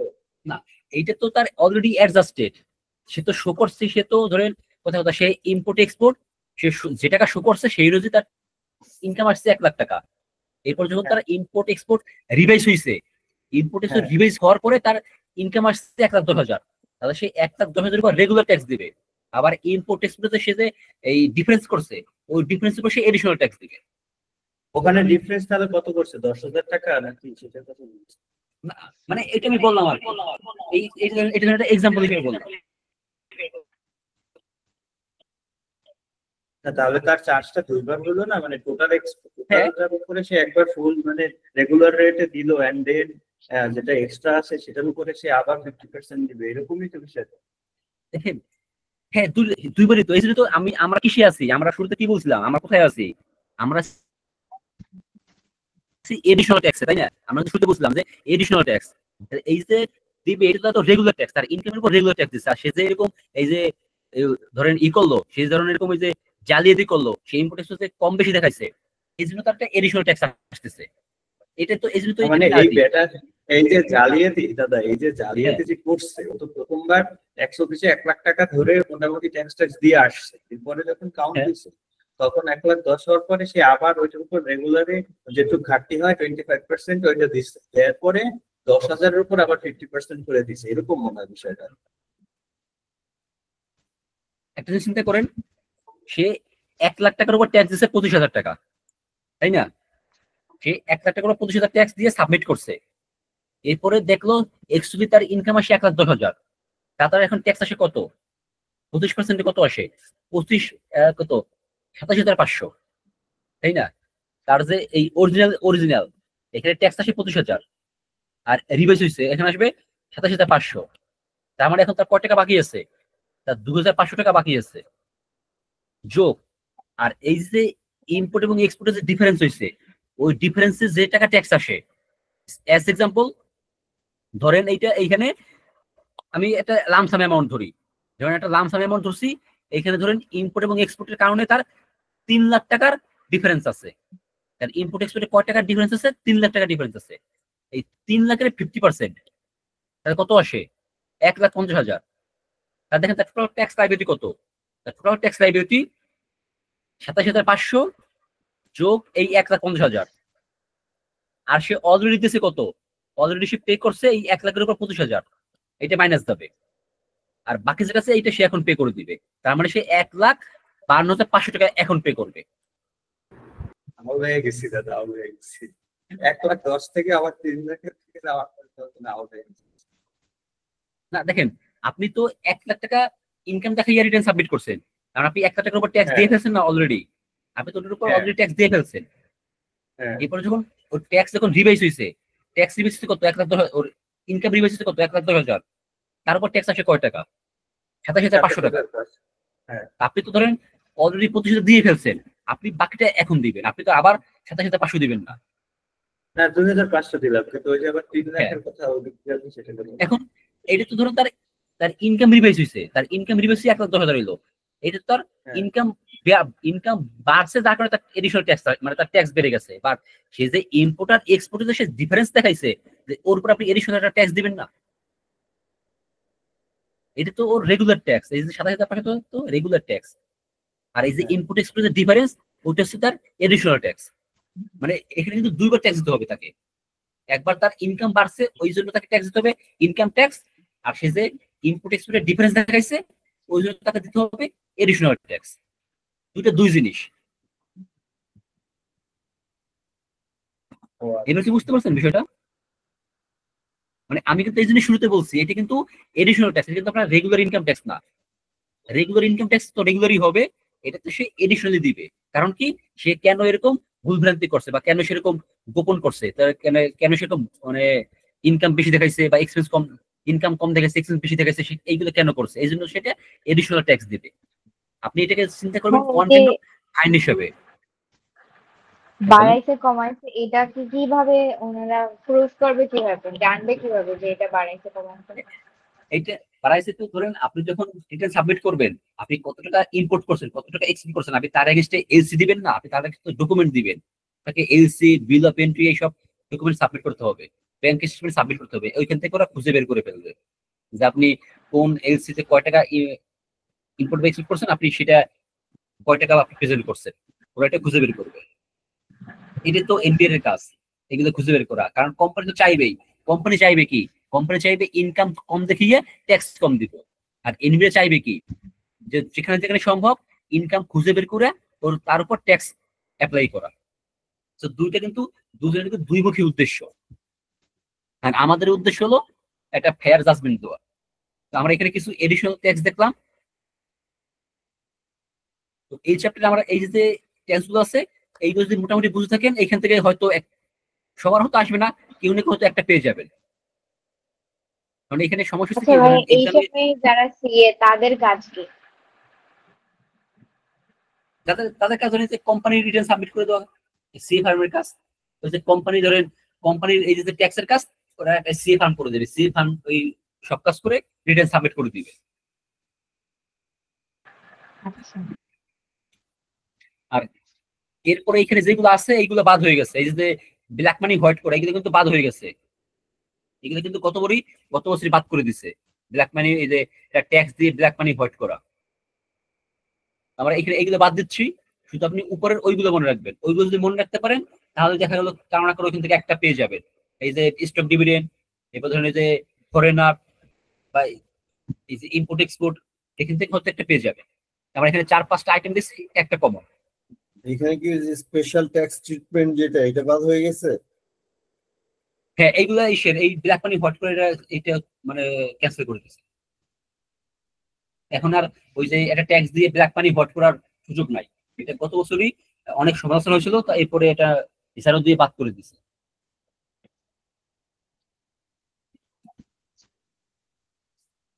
এখন দেখেন আমরা ছিলাম কোথায়, আমাদের ইনিশিয়াল ডিসকাশনে ছিলাম, তাই না? এখন দেখেন আমরা কি বলছিলাম, আমাদের ইনকাম ট্যাক্স, আমাদের ইনকাম ট্যাক্সের মেইন অঙ্ক আসে কয়টা? আমাদের ইনকাম ট্যাক্সের মেইন অঙ্ক আসে দুইটা। একটা হলো একটা ইন্ডিভিজুয়াল অ্যাসেসমেন্ট, আর হচ্ছে একটা কোম্পানি অ্যাসেসমেন্ট। এখন কথা হলো এই যে ইন্ডিভিজুয়াল যে অ্যাসেসমেন্ট, এই ইন্ডিভিজুয়াল অ্যাসেসমেন্টের ওর অনেকগুলা ইনকামের সোর্স আছে, এইগুলোকে বলা হয় ইনকাম হেড। এগুলো কি বলে? Income head. আমরা এখন কি করবো, আমরা এখনই হেড গুলো দেখবো। বিভিন্ন প্রকার হেড আছে ইন্ডিভিজুয়াল অ্যাসেসমেন্টের বিভিন্ন। আমরা এখন একটা একটা করে হেড দেখবো যে কোন হেডের ইনকাম আমরা কিভাবে ক্যালকুলেশন করব, ওটার ইমপ্লিকেশন কি হবে। আমাদের প্রথম যেটা আসছে চ্যাপ্টার 4, ইনকাম ফ্রম এমপ্লয়মেন্ট। তার মানে এই জব থেকে তার ইনকাম। একজন ব্যক্তি ধরেন একটা জব করে, এই যে ব্যক্তি যে জব করতেছে, এই জব করার এখান থেকে সে কয় টাকা ইনকাম করতেছে। একটা জিনিস মনে রাখবেন, একটা লার্নিং পারপাসে, এটা লাইফ টাইম। একজন জব হোল্ডার, একজন যে জব হোল্ডার সে কি পায় কোম্পানি থেকে? স্যালারি পায়, তাই না? কোম্পানি থেকে স্যালারি পায়। এই যে স্যালারি, এইটা কিন্তু তার ইনকাম না, এইটা নট ইনকাম। ট্যাক্স পারপাসে ইনকাম মানে ডিফারেন্ট কিছু, ট্যাক্স পারপাসে কি হবে? ইনকাম ভিন্ন কিছু। আমরা এখন দেখবো যে স্যালারি, এই স্যালারি তো আছেই, এর বাইরে আর কি কি জিনিস আছে যেগুলো নিয়ে ওই ব্যক্তির ইনকাম ফ্রম এমপ্লয়মেন্ট বা ওর জব থেকে ইনকাম কাউন্ট হবে। তার মানে এখানে স্যালারি বাইরেও আর কিছু আইটেম আছে যেগুলো ওর ইনকাম হিসেবে কাউন্ট হবে।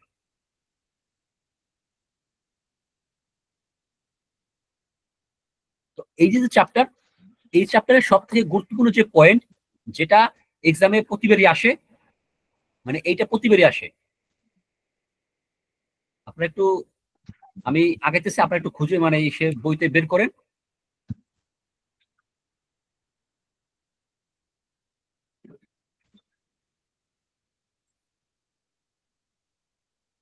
এটা ছিল আমি পড়ছিলাম, ঠিক আছে, এই জন্য সেরকম মার্কটা করা আছে। আমরা এখন দেখবো এইটা, আমরা শুরু করবো পারকুইজিট দিয়ে। আমরা নর্মালি কি জানি, যদি একটা জিনিস চিন্তা করেন, যারা বিশেষ করে জবে আছেন, এই যে যারা জবে আছেন, এই যে জবে যে স্যালারি হয়, ধরেন একজন ব্যক্তির গ্রোস স্যালারি 50,000, একজন ব্যক্তির স্যালারি কত? 50,000। এখন এই যে স্যালারি যে 50,000, এই 50,000 কিন্তু একটা ব্রেকডাউন থাকে। কি থাকে? একটা ব্রেকডাউন। এই যে ব্রেকডাউন, এই ব্রেকডাউনটা কিভাবে হয়? ধরেন বলবে তার বেসিক, তার ধরেন বেসিক 30,000, এরপরে বলবে house rent allowance say for 10,000, এরপর তারা বললো মেডিকেল, তাকে একটা মেডিকেল অ্যালাউন্স দেবে 5,000। কত টাকা হইলো? 30, 10, 40, 45। আর ধরেন বললো আদার্স, আমার সিম্পলি বললাম আদার্স 5,000। এই হচ্ছে তার 50,000-এর ব্রেকডাউন। টোটাল স্যালারি 50,000, যার ব্রেকডাউন হচ্ছে এইটা: বেসিক 30, হাউস রেন্ট 10,000, মেডিকেল 5,000, আদার অ্যালাউন্স 5,000। এখন আমাদের এখানে ভালো করে বুঝতে হবে, আমাদের এই ইনকাম ট্যাক্সে আমাদের এই পারপাসে পারকুইজিট জিনিসটা কি। কি বলছে এখানে? পারকুইজিট জিনিসটা কি? এখন এই যে পারকুইজিট যেটা করা হয়েছে, পারকুইজিটের এর ডিরেক্ট কোনো ডেফিনিশন দেওয়া হয় নাই। পারকুইজিটের ডিরেক্ট ডেফিনিশন দেওয়া হয় না যে এইটা পারকুইজিট। অ্যাজ এক্সাম্পল, যে এইটা পারকুইজিট এইভাবে বলে নাই, যে এইটা পারকুইজিট আর এইটা পারকুইজিট এইভাবে বলে নাই। তাহলে কিভাবে বলছে? বলছে কোনগুলো পারকুইজিট না। কি বলছে? কোনগুলো পারকুইজিট না। দেখেন তাহলে কোনগুলো পারকুইজিট না। কি বলছে? বেসিক স্যালারি, এরিয়ার স্যালারি মানে বকেয়া স্যালারি, যদি সে অ্যাডভান্স নেয় advance salary, festival bonus, leave encashment. Leave encashment কি? একজন ব্যক্তি বছরে নির্দিষ্ট পরিমাণ ছুটি পায়, ধরেন সে অ্যানুয়াল লিভ পাবে 10 দিন, কথা সে অ্যানুয়াল লিভ পাবে 10 দিন। এখন যদি কেউ চায় এই 10 দিন সে ছুটি কাটাবে, আর যদি কেউ চায় আমি 10 দিন ছুটি কাটাবো না, আমি 10 দিন অফিস করব।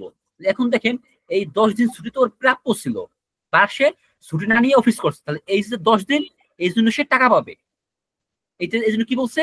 Leave encashment. আমরা কি করছে? সে লিভকে ক্যাশ বানাইছে, যে leave encashment and overtime. নামগুলো খেয়াল করবেন: basic salary, arrear salary, advance salary, festival bonus, leave encashment, overtime. তিন নম্বরে বলছে কন্ট্রিবিউশন টু এরিয়ার স্যালারি মানে বকেয়া স্যালারি। ধরেন সে এই মাসে রিসিভ করছে বাট পূর্ববর্তী মাসের স্যালারি বা পূর্ববর্তী বছরের স্যালারি, এইটা হচ্ছে বকেয়া স্যালারি, এরিয়ার। বি নম্বরে বলছে কন্ট্রিবিউশন টু রিকগনাইজড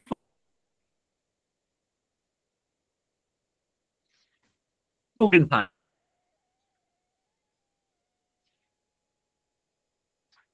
এই যে রিকগনাইজ, দেখেন এই যে রিকগনাইজটা কে দিবে বলেন তো? মনে আছে কিনা? রিকগনাইজ ভাইয়া আপনার কথাও কেটে প্রভিডেন্ট ফান্ড, অ্যাপ্রুভড পেনশন। এখন ঠিক আছে। এখানে কি এমন হচ্ছে যে সাউন্ড বাফার করতেছে কিনা? হ্যাঁ একটু আচ্ছা, কেটে কেটে। আমরা কি বললাম? Contribution to recognised provident fund, approved pension fund, approved gratuity fund and approved superannuation fund. এই যে 4টা ফান্ডের নাম বলছে, এই ফান্ডে যদি যে পরিমাণ টাকা সে দিবে, এই টাকা আর এই নাম্বারে যা আছে এই যে দুইটা, এই দুটো কিন্তু পারকুইজিট না, ভালো করে খেয়াল করবেন। এই এ আর বি এইগুলো পারকুইজিট না, এর বাদে বাদ বাকি যা আছে সব পারকুইজিট।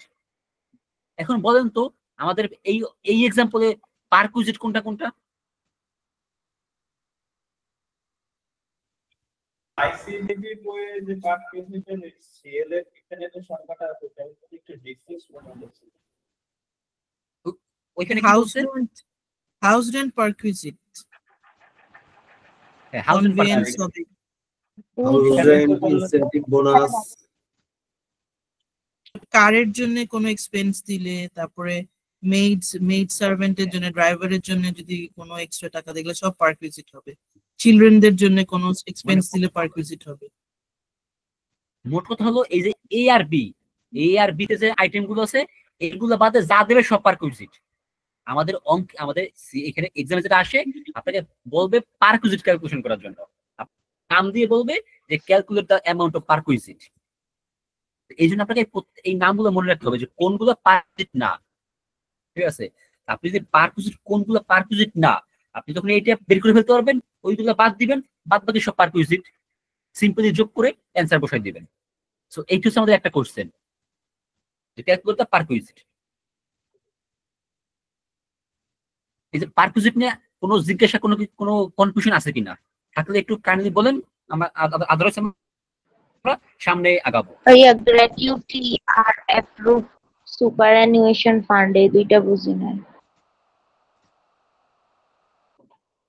এই ফান্ড এখন ফান্ড সামনে আমরা ফান্ড নিয়ে ডিটেইলস সামনে ডিসকাস করি। ওকে, শুধু আপনি নামগুলো দেখেন, আমাদের এই ফান্ডের আলোচনা সামনে আছে যে কোন ফান্ডের ট্রিটমেন্ট কিভাবে হবে, ঠিক আছে? তো আমরা এখানে পারকুইজিট এখানেই রাখি, আমরা সামনে আগাই। এখন দেখেন এখানে একটা আইটেম আসছে ভ্যালুয়েশন অফ পারকুইজিট। ধরেন আপনাকে কোম্পানি টাকা কি দিচ্ছে, হাউস রেন্ট অ্যালাউন্স দিচ্ছে, টাকা দিচ্ছে, এই তো আমি বুঝতেছি কয় টাকা, বাট আপনাকে এমন একটা বেনিফিট দিচ্ছে যেটা আসলে টাকা না, বাট আপনাকে বেনিফিট দিচ্ছে। ধরেন আপনাকে কোম্পানি গাড়ি দিছে, আপনি কি করতেছেন, কোম্পানির গাড়ি ইউজ করতেছেন। এখন এই যে কোম্পানির গাড়ি ইউজ করতেছেন এর তো কোনো অ্যামাউন্ট নাই, তাহলে আপনি এই ক্ষেত্রে এটাকে কি বলবেন? এটা তো আপনার ওয়ান কাইন্ড অফ পারকুইজিট, কারণ কি কোম্পানি আপনাকে একটা বেনিফিট দিচ্ছে, আর আমাদের এই গাড়ি তো আর ওই সংখ্যা ওইখানে তো আমাদের এক্সকিউশন করে নাই। সো এই গাড়ি বেনিফিট কি হবে, পারকুইজিট হবে। এখানে এমন কিছু আইটেম আছে যেগুলো কোম্পানি বেনিফিট দিচ্ছে, আমাদের কি করতে হবে, ওইগুলোকে টাকায় কনভার্ট করতে হবে। এখন আমরা যদি টাকায় কনভার্ট করি, ধরুন আমাদের এখানে একটা আইটেম কি বলছে, অ্যাকোমোডেশন। ধরেন কোম্পানি অ্যাকোমোডেশন দিছে, কোম্পানির ধরেন কোয়ার্টার আছে বা কোম্পানির গেস্ট হাউস আছে, ওইখানে থাকে। কোম্পানি দিচ্ছে কি অ্যাকোমোডেশন। কারণ কোম্পানি যদি অ্যাকোমোডেশন দেয় এতে আপনি একটা বেনিফিট পাচ্ছেন। আমরা যদি এটাকে পারকুইজিট ধরি, কয় টাকা লিখবো, আমরা লিখবো কয় টাকা। কোম্পানি দিচ্ছে ধরেন একটা ফ্ল্যাট, আমরা ট্যাক্সে কয় টাকা লিখবো। এটা ভ্যালুয়েশন কি বলছে, এইটার ভ্যালুয়েশন বলা হয়েছে annual value shall be included to the income from employment। ওই যে ফ্ল্যাটে সে থাকে বা যে বাসায় সে থাকে, ওই বাসার যে অ্যানুয়াল ভ্যালু, ওই বাসার যে অ্যানুয়াল ভ্যালু ওইটা তার পারকুইজিটের অ্যামাউন্ট হিসেবে কাউন্ট হবে। এখন ভাবতে পারেন অ্যানুয়াল ভ্যালু জিনিসটা কি। অ্যানুয়াল ভ্যালু হলো ধরেন ওই এরিয়ায় ওই ধরনের ফ্ল্যাট কয় টাকায় ভাড়া যায়, এটা তো অবশ্যই আছে, এটা মার্কেট রেট আছে না, যে এই এরিয়া এই ধরনের ফ্ল্যাটের কয় টাকা ভাড়া হবে। এইটা আর হচ্ছে মিউনিসিপাল ভ্যালু। এনবিআর কি করছে, এরিয়া ওয়াইজ ভাগ করে দিচ্ছে যে কোন এরিয়ায় কি পরিমাণ রেন্ট হবে। এই যে মিউনিসিপাল ভ্যালু, এইটা হচ্ছে আমাদের অ্যানুয়াল ভ্যালু। এই দুটোর মধ্যে যেটা বড়, একটা হচ্ছে কি মার্কেট হচ্ছে রেন্ট, আর হচ্ছে মিউনিসিপাল ভ্যালু। এই দুটোর মধ্যে যেটা বড় ওইটা হচ্ছে অ্যানুয়াল ভ্যালু। এক্সাম এটা দিয়ে দেয়, বেশিরভাগ ক্ষেত্রে ডিরেক্ট দিয়ে দেয়। তার মানে মোট কথা হলো যে বাসাটা থাকতেছেন ওই বাসাটার ফেয়ার রেন্ট কয় টাকা, তাই না? যেটা ফেয়ার রেন্ট ওইটা হচ্ছে আপনার পারকুইজিটের অ্যামাউন্ট হিসেবে কাউন্ট হবে। এখন ধরেন অ্যাজ এক্সাম্পল আপনি যখন জব করেন, আপনার ফ্ল্যাট দিচ্ছে কোম্পানি থাকার জন্য। এখন দেখা গেল এই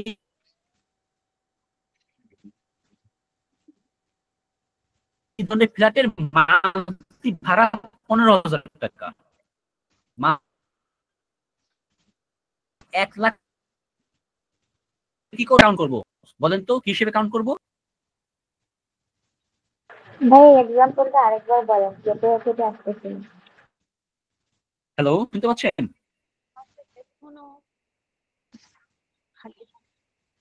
আমার কোশ্চেন শোনা যায় বাট একটু কেটে কেটে আসে। এটা কিন্তু আমাদের পার করছে তাই না? তাকে যে ফিরিয়েটা বাসা দিছে, হুম তাকে যেটা ফ্রি বাসা দিচ্ছে, এখন কি কথা শুনতে পাচ্ছ? সেপ্টেম্বর। কথা কি এখন শোনা যায়? জি ভাইয়া। নেটওয়ার্ক দুর্বল নাকি? মানে নেটওয়ার্ক স্লো? হ্যাঁ, মাঝে মাঝে কেটে যাচ্ছে আর কি কথা।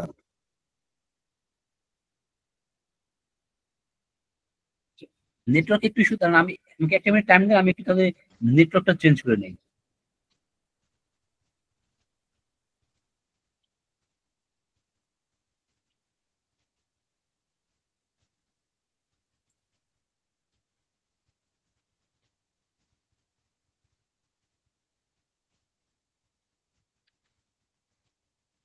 দেখেন, আমরা কোন পয়েন্টে ছিলাম? যে কোম্পানি কি করতেছে, ফ্রি বাসা দিচ্ছে। ওই বাসায় ভাড়া কত? আশেপাশে দেখা গেছে ওই বাসায় ভাড়া হচ্ছে 15,000 টাকা। মাসে কত? মাসে 15,000, বছরে কত আসে? 15,000 গুণ 12, 1,80,000 টাকা। এই যে 1,80,000, এটা কি হিসেবে কাউন্ট হবে? এটা কাউন্ট হবে হইতেছে পারকুইজিট হিসেবে। এখন যদি এমন হয় যে কোম্পানি আপনার কাছ থেকে একটা টাকা কেটে রাখে, ধরেন কোম্পানি আপনার কাছ থেকে কেটে রাখে মাসে 5,000 টাকা, কোম্পানি আপনার কাছ থেকে কাটে কত টাকা? মাসে 5,000। দেখেন, আপনাকে এটা ভাড়া দিছে যেটা ভাড়া 15,000, আর আপনার কাছ থেকে নেয় হচ্ছে 5,000 টাকা। তার মানে কি, আপনাকে একটু বেনিফিট দিচ্ছে। 5,000 গুণ 12 কয় টাকা আসে? 60,000 টাকা। কত? 60,000। এখন দেখেন, আপনাকে যে বাসাটা দিছে ওটার হেয়ার রেন্ট হচ্ছে 1,80,000, আপনার কাছ থেকে নেয় হচ্ছে কোম্পানি 60,000, থাকে কত? 1,20,000। তার মানে কোম্পানি আপনাকে 1,20,000-এর বেনিফিট দিচ্ছে। এই হচ্ছে আমাদের অ্যাকোমোডেশন, পারকুইজিটি ভ্যালুয়েশন। এটাকে বুঝতে পারছেন? জি ভাইয়া। আরেকটা হচ্ছে ভাইয়া বলছিলাম এনবিআর থেকে ওই রেন্টের কত হবে ওইটার জন্য একটা কি রেট দিত, এটার কথাটা কি ছিল বুঝিনি, এটা কি বলে? ওইটা হচ্ছে কি, ধরেন অনেক সময় হয় যে ধরেন ফেয়ার রেন্ট নাই, এনবিআর একটা রেন্ট দেওয়া আছে যে এরিয়া ওয়াইজ কয় টাকা হবে। এখন ধরেন কথার কথা, একটা এরিয়াতে এনবিআর কি বলছে, এই এরিয়ায় বাসা ভাড়া 16,000 টাকা, এই ধরনের বাসা 16,000। আর দেখা যাচ্ছে মার্কেটে চলে হইতেছে 15,000। এই ক্ষেত্রে যেটা বড় সেটা হচ্ছে আমাদের কাউন্ট করতে হবে, হাইয়ার অন কাউন্ট করতে হবে। জি ভাইয়া। দুটো দিবে, এনবিআর এর অ্যামাউন্ট আর মার্কেট ট্রেন্ড, দুটোর মধ্যে যেটা বড় সেটা, যদি একটা দেয় যেটা দেবে ওইটাই নেবে। কারণ আপনার দিছি তো একটা, আপনার তো কম্পেয়ারের সুযোগ নাই। আপনি তখনই কম্পেয়ার করবেন যখন আপনার কাছে মিনিমাম 2টা আইটেম থাকবে।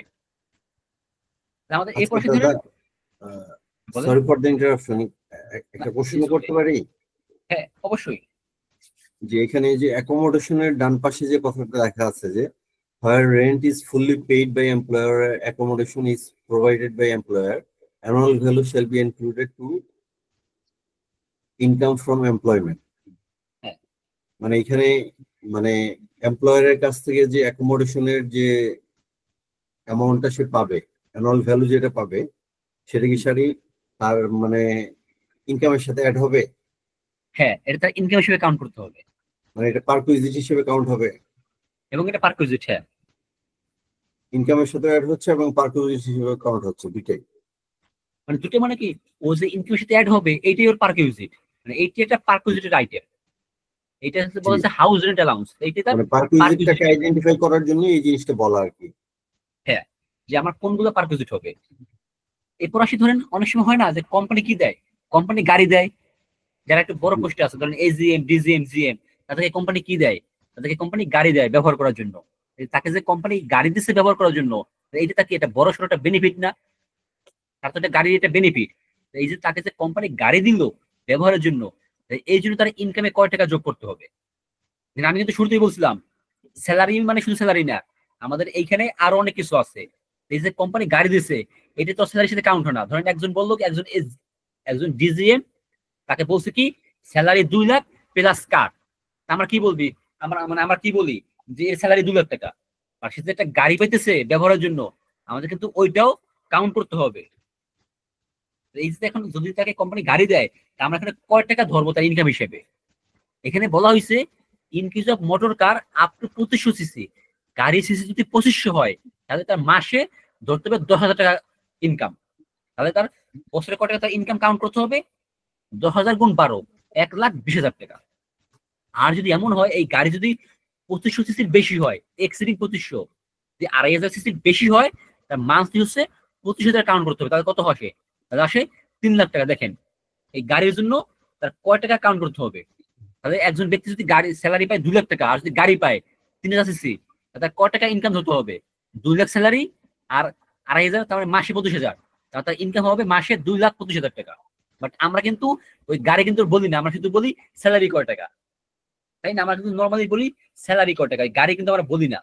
বাট ইনকাম ট্যাক্সে কিন্তু সব বলতে হবে। তো এইটা হচ্ছে আমাদের গাড়ির ভ্যালুয়েশন, যে যদি গাড়ি পায় তাহলে কয় টাকা ধরবে।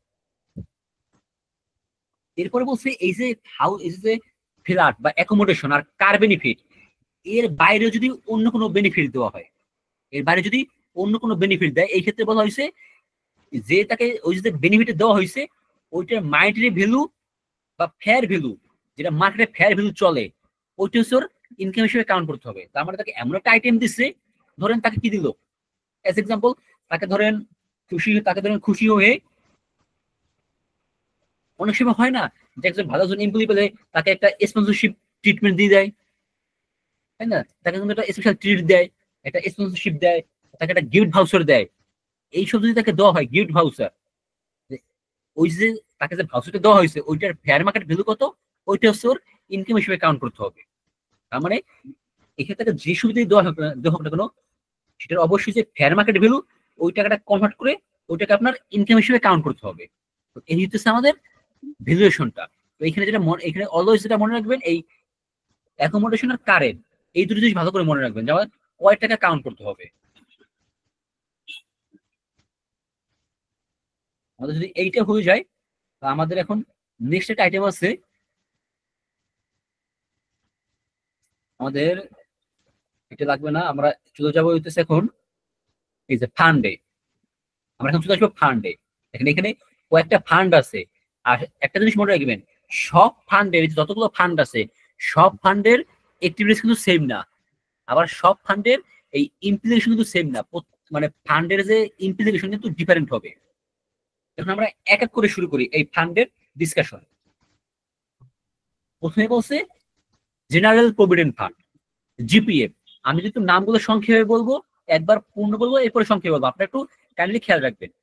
এখানে কি বলছে? General provident fund, GPF. এই যে জিপিএফ, এইটা হচ্ছে যারা গভর্নমেন্ট এমপ্লয়ি, যারা গভর্নমেন্ট এমপ্লয়ি তাদের জন্য। এটা কিন্তু শুধুমাত্র গভর্নমেন্ট এমপ্লয়ির জন্য, আর কেউ না।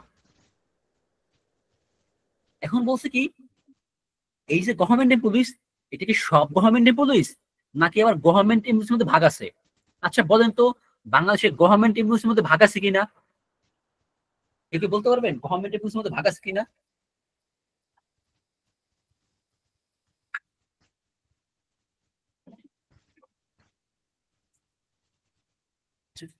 এনিওন, কেউ বলতে পারবেন? আচ্ছা আমি আরেকটু সহজ করে দিই, বলেন তো অল গভর্নমেন্ট এমপ্লয়ি, যারা গভর্নমেন্ট এমপ্লয়ি সবাই কি পেনশন পায়? এইটা বলেন তো, দেখেন তো এটা ট্রাই করে পারেন কিনা। অল গভর্নমেন্ট এমপ্লয়ি সবাই কি পেনশন পায়? পায়। দেখি তো কে বললেন পায়?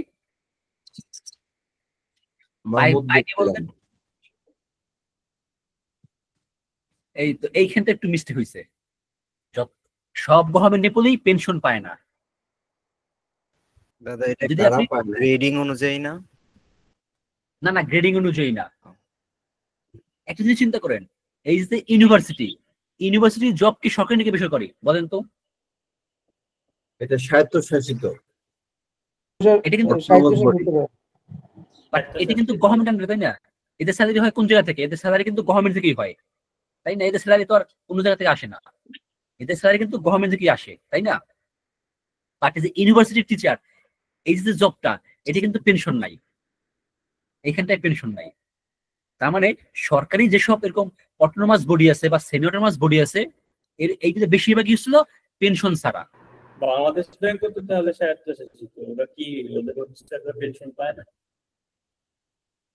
না না না, বাংলাদেশ ব্যাংক ছাত্র বাংলাদেশ ব্যাংক পেনশন পায় ওরা তো একটা অটোনোমাস বডি হিসেবে কাজ করে। না। ওরা তো রেগুলেটর, ওরা তো রেগুলেটর হিসেবে কাজ করে, বাট ওটা ফুলি সরকারি জব। ভাই যারা বিসিএস দিয়ে শিক্ষা ক্যাডারের মাধ্যমে হচ্ছে ইউনিভার্সিটির লেকচারার হয়, তারাও পেনশন পাবে না?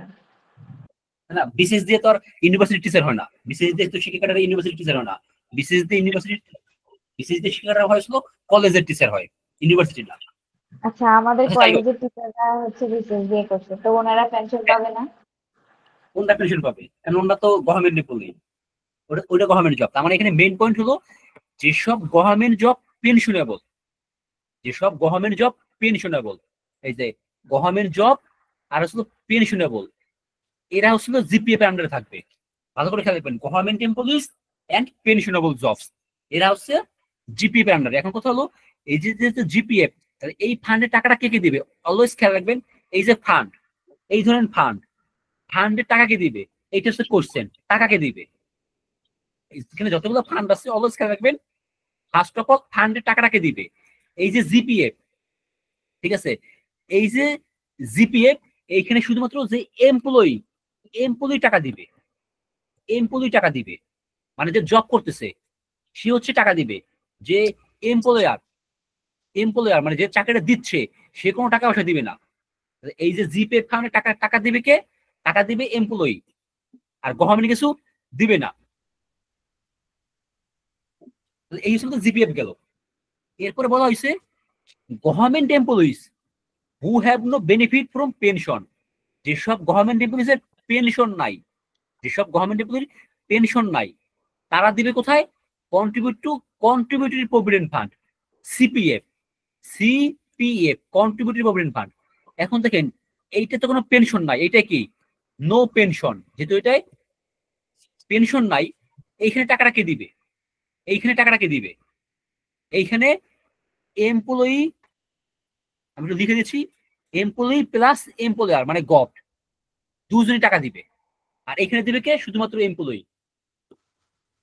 এইবার কি দুটো পার্থক্য বুঝতে পারছেন? এই দুই ফান্ডের ডিফারেন্সটা কোথায়?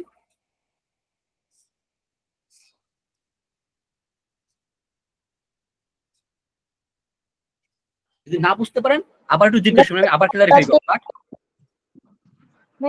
কোনটাতে এমপ্লয়ি আর এমপ্লয়ার দুজনেই দিবে? এই যে সিপিএফ মানে গভর্নমেন্ট প্রভিডেন্ট ফান্ডে শুধুমাত্র গভর্নমেন্ট এমপ্লয়ি যারা তাদের স্যালারি থেকে তারা কন্ট্রিবিউট করবে, গভর্নমেন্ট করবে না। আর কন্ট্রিবিউটরি প্রভিডেন্ট ফান্ডে মানে গভর্নমেন্ট এমপ্লয়ি যারা আছে তারা নিজেরাও করবে, আবার গভর্নমেন্টও করবে। হ্যাঁ, রাইট। মানে এই যে জিপিএফ এ শুধুমাত্র এমপ্লয়ি টাকা দিবে কি? এমপ্লয়ি। কারণ কি? এটা হচ্ছে পেনশনেবল, এটা পেনশন আছে। আর সিপিএফ এই এমপ্লয়ি পেনশন পায় না, এখানে পেনশন নাই, তো এখানে এমপ্লয়ি আর গভর্নমেন্ট দুজনই টাকা কন্ট্রিবিউট করবে। এইটা হচ্ছে ডিফারেন্স। ভাই সিপিএফ জিনিসটা কি ছিল একটু আরেকবার বলেন, শুনতে পাই নাই। কন্ট্রিবিউটরি প্রভিডেন্ট ফান্ড, একটা প্রভিডেন্ট ফান্ড বাট কন্ট্রিবিউটরি। এই যে নামে পার্থক্য, কন্ট্রিবিউটরি তার মানে কি? এখানে একটা গভর্নমেন্ট থেকে একটা কন্ট্রিবিউশন আসবে।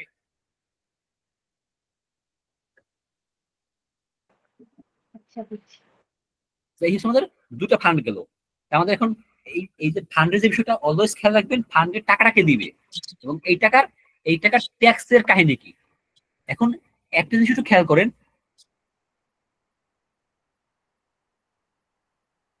আচ্ছা এইখানেই বলি, ধরেন এই যে গভর্নমেন্ট টাকাটা দিল, এই যে ফান্ডে গভর্নমেন্ট টাকাটা দিল, এই টাকাটা ওর কি করতে হবে বলেন তো? এই টাকা তো ও প্রতি মাসে দিবে, গভর্নমেন্ট কিন্তু এই সিপিএফ এ প্রতি মাসে টাকা দিবে। এই যে এমপ্লয়ি, এই এমপ্লয়ি এই টাকাটাকে কিভাবে ট্রিট করবে? এটা হচ্ছে ওই এমপ্লয়ির ইনকাম হিসেবে কাউন্ট হবে। তাহলে এক বছরে ওই এমপ্লয়ি কয় টাকা ইনকাম মানে স্যালারি পাইছে আদার হিসাব, প্লাস এই গভর্নমেন্ট কয় টাকা ফান্ড দিছে ওইটাও এর এখানে ইনকাম হিসেবে কাউন্ট হবে। তার মানে সিপিএফ এর যে গভর্নমেন্টের যে কন্ট্রিবিউশন সেটা ইনকাম হিসেবে কাউন্ট হবে। এই আমাদের ইনকাম পোর্শন গেল। এরপরে আরেকটা কথা বলছে বি নাম্বারে, তিন নম্বর বলছে দাদা লাস্টের পর কথাটা আবার একটু বলতে হবে একেবারে শেষে। লাস্টের কথা হলো এই যে সিপিএফ যে গভর্নমেন্ট যে টাকাটা দিচ্ছে, গভর্নমেন্ট যে টাকাটা দিচ্ছে ফান্ডে, ওইটা হচ্ছে ওই এমপ্লয়ির ইনকাম হিসেবে কাউন্ট করতে হবে। দুটোই তো ইনকাম হিসেবেই কাউন্ট হবে। হ্যাঁ, ওর ওইটা প্রতি ইনকামের ইনকাম হিসেবে শো করতে হবে। এটা কিন্তু এমন না যে আমি একবার শেষে গিয়ে শো করবো, তা না, এটা প্রতি বছরই শো করতে হবে। তো প্রতি বছর যে রিটার্ন সাবমিট করে ওইখানে সে কি করবে, এই টাকাটাকে ইনকাম দেখাবে। আর এরপর আছে এই যে ফান্ডের যে টাকাটা দিছে, সেটা এমপ্লয়ি হোক এমপ্লয়ার হোক, এই ফান্ডে যে টাকাটা দেওয়া হয়েছে ওই টাকাটা হচ্ছে কাউন্ট হবে অ্যাজ ইনভেস্টমেন্ট। এই যে ইন্ডিভিজুয়াল যারা আছে তারা তাদের ইনভেস্টমেন্টের উপর একটা রিবেট পায়। তাদের যে ইনভেস্টমেন্ট কয় টাকা হয়েছে গভর্নমেন্টের যে সব ক্ষেত্র বলা আছে, ওই সব জায়গায় যদি সে টাকাটা দেয় ওই ইনভেস্টমেন্টের উপর সেটা রিবেট পাবে। তো এই যে ফান্ডে যে টাকাটা দিছে, এই পুরো ফান্ডের টাকাটা কি হিসেবে কাউন্ট হবে, টাকাটা তার ইনভেস্টমেন্ট হিসেবে কাউন্ট হবে।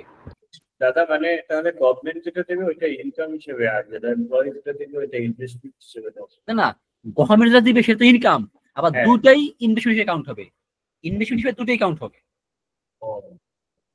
এবং এই টাকার উপর সে কি পাবে, সেটা ট্যাক্স রিবেট পাবে। তাহলে ওই যেটা ইনকাম দেখাবে সেটার উপর কি তার ট্যাক্স দিতে হবে না তাহলে? হ্যাঁ, তার ইনকামের উপর তার ট্যাক্স আসবে। ও এই হচ্ছে আমাদের দুটো ফান্ড গেল। আমাদের এখন আরেকটা ফান্ড দেখি, আরপিএফ, যেটা হচ্ছিল সচরাচর সবখানে আসে। মানে আপনি এই বই বলেন এক্সাম বেশিরভাগ ক্ষেত্রে এই আরপিএফ এইটাই আসে। এই যে আরপিএফ হচ্ছে কি, ধরেন যেসব নন গভর্নমেন্ট জব, মানে সরকারি না, নন গভর্নমেন্ট জব, ওইসব জায়গায় কি আছে, প্রভিডেন্ট ফান্ড আছে। যেসব কোম্পানি প্রভিডেন্ট ফান্ড আছে তারা কি করে, তারা ওই প্রভিডেন্ট ফান্ডটাকে কার কাছ থেকে অ্যাপ্রুভ করাবে, approve by commissioner of taxes. এই কমিশনার অফ ট্যাক্সের কাছ থেকে অ্যাপ্রুভ করাবে। যখন সে অ্যাপ্রুভ করাবে এটা হয়ে যাবে রিকগনাইজড প্রভিডেন্ট ফান্ড, মানে আরপিএফ হয়ে যাবে। তখন এটা শুধু প্রভিডেন্ট ফান্ড বলতে হবে না, একটা হচ্ছে প্রভিডেন্ট ফান্ড, বাট এটা যেহেতু রিকগনাইজড, এটাকে বলতে হবে recognised provident fund as if RPF. এই যে আরপিএফ, এই আরপিএফ এ দুজনেই এমপ্লয়ি এবং এমপ্লয়ার দুজনে টাকা দিবে, মানে দুজনেই বোথ দিবে, বোথ। এই যে এমপ্লয়ি এবং এমপ্লয়ার দুজনে কি করবে, দুজনই টাকা জমা দিবে। এখন ভাবতে পারেন কোন টাকা জমা দেবে, অলওয়েজ খেয়াল রাখবেন এই ফান্ডের যে কন্ট্রিবিউশন অলওয়েজ সেম হবে। যদি যেখানেই দুজন হইতেছে এমপ্লয়ি এবং এমপ্লয়ার দুজনেই সেম অ্যামাউন্ট দিবে। যদি এমপ্লয়ির কাছ থেকে মাসে 5,000 টাকা কেটে রাখে, ওই যে কোম্পানিও 5,000 দিবে। সেম অ্যামাউন্ট কি করতেছে, কেটে রাখতেছে। এখন দেখেন এই যে কেটে রাখতেছে, তাহলে এই যে এমপ্লয়ার, এই যে এমপ্লয়ি তো দিল 5,000 টাকা, আর এমপ্লয়ার যে দিল 5,000 টাকা, এটাও ঠিক তার ইনকাম হিসেবে কাউন্ট করতে হবে। তার মানে এই যে ফান্ডে, এইসব ফান্ডে যে এমপ্লয়ার যে কন্ট্রিবিউশন, এটা কি করতে হবে, এটা ইনকাম হিসেবে কাউন্ট করতে হবে। এটা কাউন্ট করবেন কি হিসেবে, ইনকাম হিসেবে। আবার এই যে দুজনের যে কন্ট্রিবিউশন, এই পুরোটাই কাউন্ট করতে হবে ইনভেস্টমেন্ট হিসেবে। বিষয়টা কি বুঝতে পারছেন? তাহলে ডিফারেন্সটা কোন জায়গায় থাকবে জিপিএর সাথে, রিকগনাইজড হওয়াটাই? হ্যাঁ, যদি এটা আনরিকগনাইজড হতো তাহলে তো এই বেনিফিট পাইতো না। যদি এটা আনরিকগনাইজড হইতো তখন তো এটাকে আর ইনভেস্টমেন্ট রিবেট ধরতো না। আর ইনভেস্টমেন্ট যদি না ধরে তাহলে আর ট্যাক্স হবে না, মানে ট্যাক্স রিবেট পাবে না। ট্যাক্স রিবেট মানে কি, তাহলে জিপিএফ এর ক্ষেত্রে মানে সাথে এটা ডিফারেন্সটা কোন জায়গাতে আসছে? জিপিএফ তো সরকারি চাকরিজীবীর জন্য, আরপিএফ তো বেসরকারীদের জন্য। ও সরি, এইটা হচ্ছে ডিফারেন্স। আরপিএফ হলো বেসরকারি জবের জন্য, বেসরকারি কোম্পানিতে, মানে আমাদের যে কোম্পানি আছে আমাদের এই যে মার্কেটে, বেসরকারি কোম্পানি তাদের জন্য ছিল আরপিএফ। তাও কিন্তু আবার সব কোম্পানিতে কিন্তু এই ফান্ড নাই। দেখবেন যে বাংলাদেশে যেগুলো লোকাল কোম্পানি, বেশিরভাগ কোম্পানিতেই প্রভিডেন্ট ফান্ড নাই।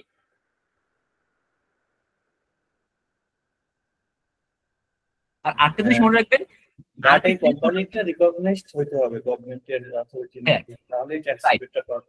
রিকগনাইজড হতে হবে। এই দেখেন এই যে সেটি আবার পরে আসছে, এই যে আনরিকগনাইজড প্রভিডেন্ট ফান্ড যদি আনরিকগনাইজড হয় তাহলে কি হবে, যদি আনরিকগনাইজড হয় এই ক্ষেত্রে দেখেন পার্থক্যটা কোথায়। যদি আনরিকগনাইজড হয় তাও কিন্তু দুজনে কন্ট্রিবিউশন করবে, এমপ্লয়ি এবং এমপ্লয়ার দুইজনই কন্ট্রিবিউশন করবে। বাট ডিফারেন্সটা কোথায়? ডিফারেন্স হলো আমরা আরপিপে কি করছি, আমরা আরপিপে এই যে এমপ্লয়ের যে কন্ট্রিবিউশন এটা আমরা কি করছি, প্রতি বছর বছর ট্যাক্স দিছি কিনা, আমরা এটা প্রতি বছর কিন্তু ইনকাম শো করছি আরপিএফ এ। যখন সেটা আমাদের আনরিকগনাইজড হবে, আনরিকগনাইজড বলছে আমরা প্রতি বছর ট্যাক্স দিব না, আমরা ট্যাক্স দিব হোয়েন রিসিভড, যখন এই ফান্ড থেকে এক্সট্রা টাকাটা পাবে তখন সে ট্যাক্স দিবে। এইবার কি ডিফারেন্সটা বুঝতে পারছেন? আমাদের রিকগনিশন আনরিকগনাইজড ডিফারেন্সটা কোথায় আসতেছে? লাস্টের কথাটা কি বলছেন একেবারে লাস্টের যে বক্তব্যটা, মানে যদি প্রভিডেন্ট ফান্ড যদি আনরিকগনাইজড হয় তাহলে সে ওই যে এমপ্লয়ার কোম্পানি যে টাকাটা দিছে ফান্ডে, তাই না, কোম্পানি একটা টাকা ফান্ডে দিছে না, ওইটার উপর সে ট্যাক্স দিবে একবারে শেষে গিয়ে, যখন সে ফান্ড থেকে এক্সট্রা টাকাটা রিসিভ করবে তখন সে ট্যাক্স দিবে, এর আগে না। রিবেট তো পাবেই, কোনটা মানে হচ্ছে তাহলে ট্যাক্স রিবেট তো পাবেই না। না না, ট্যাক্স রিবেট পাবে না, ট্যাক্স রিবেট পাবে না। দাদা এই বিষয়টা আরেকবার একটু বলবেন না, আনরিকগনাইজড প্রভিডেন্ট ফান্ডটা। ধরেন আনরিকগনাইজড প্রভিডেন্ট ফান্ড এমপ্লয়ারদের 5,000 আর যোগ এমপ্লয়ীদের 5,000, তাহলে কয় টাকা হয়? 10,000। 10,000 টাকা হইলো। এটা কিন্তু মাসে মাসে জমা হবে, জি মাসে মাসে জমা হইলো। ধরেন 7 বছর পর টাকাটা পাবে, তাহলে কয় টাকা আসে? 5 × 60, 5 × 12, 60,000 গুণ 7 বছর, 4,20,000 জি যোগ 4,20,000, টোটাল 8,40,000 জমা হয়েছে। জি এই টাকার উপর সে ট্যাক্স 48,000, আবার কিন্তু এই ফান্ড কিন্তু আবার ইনভেস্ট করে, এইটার উপর কিন্তু আবার ধরেন কিছু ইন্টারেস্ট যোগ হয়, ধরেন এর উপর ইন্টারেস্ট যোগ হচ্ছে 10,000 টাকা, তাহলে তার ফান্ডের ভ্যালু কত? 8,50,000। 50। এখানে বলা হয়েছে এই যে আনরিকগনাইজড প্রভিডেন্ট ফান্ড আমরা ট্যাক্স দেব একেবারে শেষে গিয়ে, যখন সে টাকাটা রিসিভ করবে। এই যে আরপিএফ এ কি টাকাটা সে রিসিভ করছে, আমরা তো প্রতি বছর তাকে ট্যাক্স দিচ্ছি, টাকাটা কিন্তু সে রিসিভ এখনো করে নাই, টাকাটা তো যাচ্ছে ফান্ডে, বাট আমরা প্রতি বছরই সেটাকে ইনকাম শো করতেছি। বাট আর আনরিকগনাইজড বলা হয়েছে এরকম না, যেহেতু এটা আনরিকগনাইজড আমরা ট্যাক্স দেবো শেষে গিয়ে। ধরুন একবারে শেষে গিয়ে কি হবে, ফান্ডের সাইজ কত? 8,50,000, তার নিজের কন্ট্রিবিউশন কত? তার নিজের কন্ট্রিবিউশন 4,20,000, আমাদের মাইনাস করি থাকে কত? থাকে হচ্ছে 4,30,000, ঠিক কিনা? এই যে এই 4,20,000 আর এই 10,000, এই 4,30,000 তখন যখন সে পাবে তখন সে এই টাকার উপর ট্যাক্স দিবে। এইবার বুঝতে পারছেন এনি কনফিউশন? মানে টাকাটা যখন সে রিসিভ করবে তখন সে ট্যাক্স দিবে। হোয়েন রিসিভড, যখন সে রিসিভ করবে তখন সে ট্যাক্স দিবে, তখন সে ট্যাক্স হবে। It is not unrecognised.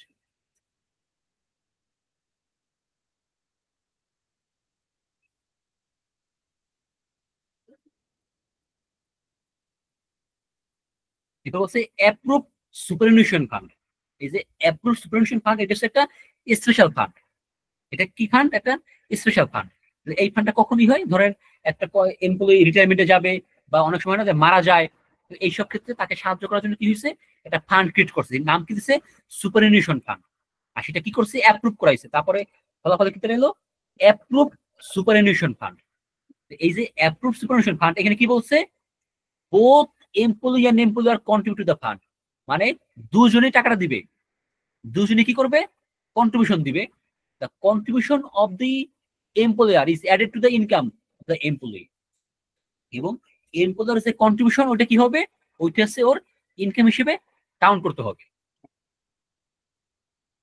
আর যেহেতু অ্যাপ্রুভ, মনে রাখবেন অ্যাপ্রুভ হলে ইনভেস্টমেন্ট রিবেট পাবে, আদারওয়াইজ সে পাবে না। মজাটা লাগবে ছিল অ্যাপ্রুভ গ্র্যাচুইটি ফান্ডে। অ্যাপ্রুভ গ্র্যাচুইটি ফান্ডে কি বলা হয়েছে?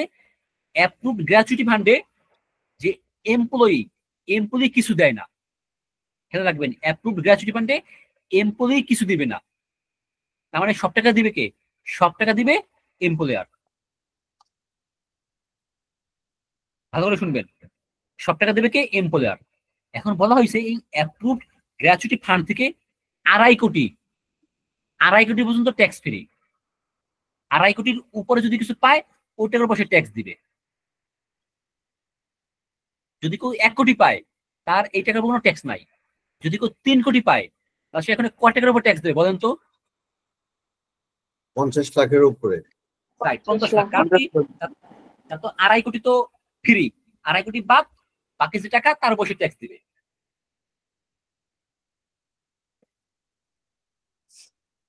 যে আমাদের দেশে যেসব বিশেষ করে সরকারি কিছু কোম্পানি আছে না, এই যে কারেন্টের কোম্পানি, গ্যাস কোম্পানি আছে না আমাদের বাংলাদেশে, ওদের গ্র্যাচুইটি, ওদের এইটা আছে, ওদের গ্র্যাচুইটি ফান্ড আছে। ধরেন যে ডেসকো, ডেসা, তিতাস, এরপরে যে আরো কি সব ওই যে ডব্লিউজেড, পিডিসিএল, ওয়েস্ট, এরকম কতগুলো কোম্পানি আছে না, এদের কিন্তু এই গ্র্যাচুইটি ফান্ড আছে, আর তারা কিন্তু পেনশন পায় না।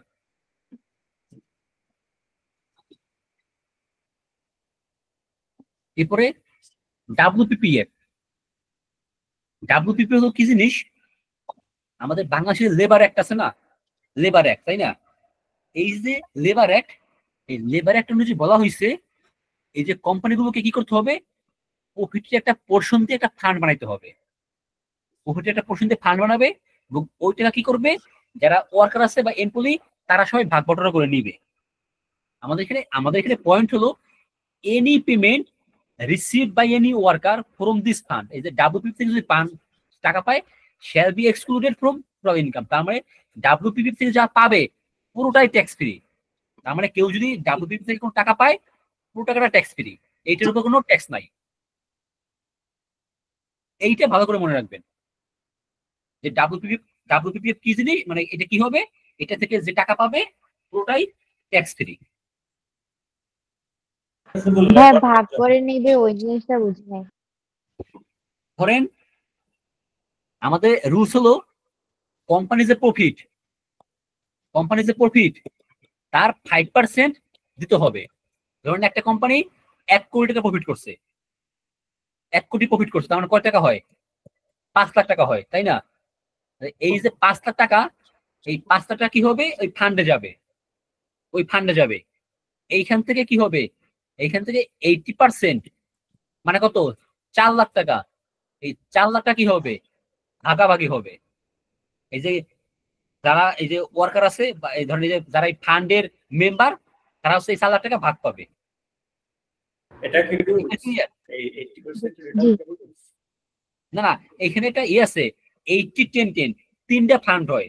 একটা আছে ডাব্লিউপিপিএফ, আরেকটা আছে ওয়েলফেয়ার ফান্ড, আরেকটার নামটা আমি একটু ভুলে গেছি। 3টা ফান্ডে টাকাটা ভাগ হয়।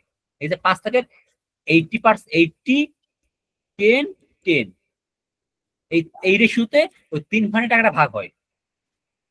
আর এই 80% ছিল এই ইনস্ট্যান্ট সবার মধ্যে ভাগযোগ করে দেয়। এইবার কি বুঝতে পারছেন আমাদের ডাব্লিউপিপিএফ বিষয়টা? টোটালটাই ফান্ডের টাকা। হ্যাঁ, পুরোটাই ফান্ডের টাকা। এইখানে যারা ওয়ার্কার মানে যারা জব করে তারা কিছু দেয় না, পুরোটাই সে কোম্পানি দিবে।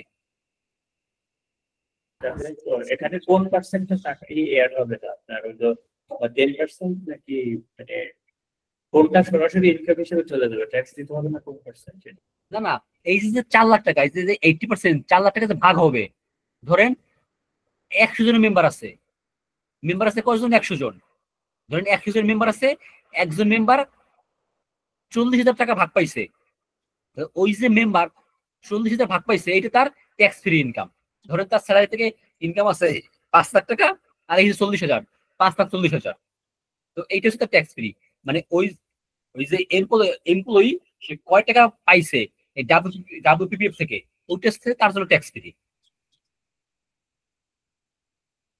এইবার বুঝতে পারছেন? না তাহলে ওই যে প্রথম যে 5% দেখালেন ওইটা হইতেছে কি, মানে এই ফান্ডে কয় টাকা আসবে, মানে এই যে এই ফান্ডে কয় টাকা কোম্পানি দিবে, সেটা ওইটা মানে আমি তখন বললাম যে কোম্পানি দিবে ছিল প্রফিটের 5%।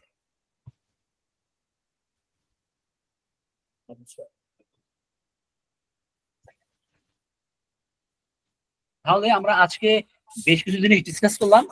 আমাদের যেটা করতে হবে, আমরা এইখান থেকে আরো আচ্ছা দাদা, বলেন। সরি ফর দ্য ইন্টারাপশন, এখানে যে প্রফিটের 5% এটা কোন বিষয় বললেন? এটা হচ্ছে কয় টাকা ফান্ডে আসবে, মানে কোম্পানি ফান্ডে কয় টাকা ট্রান্সফার করবে, মানে ডব্লিউপিপিএফ এ। না না, যে টোটাল ফান্ডে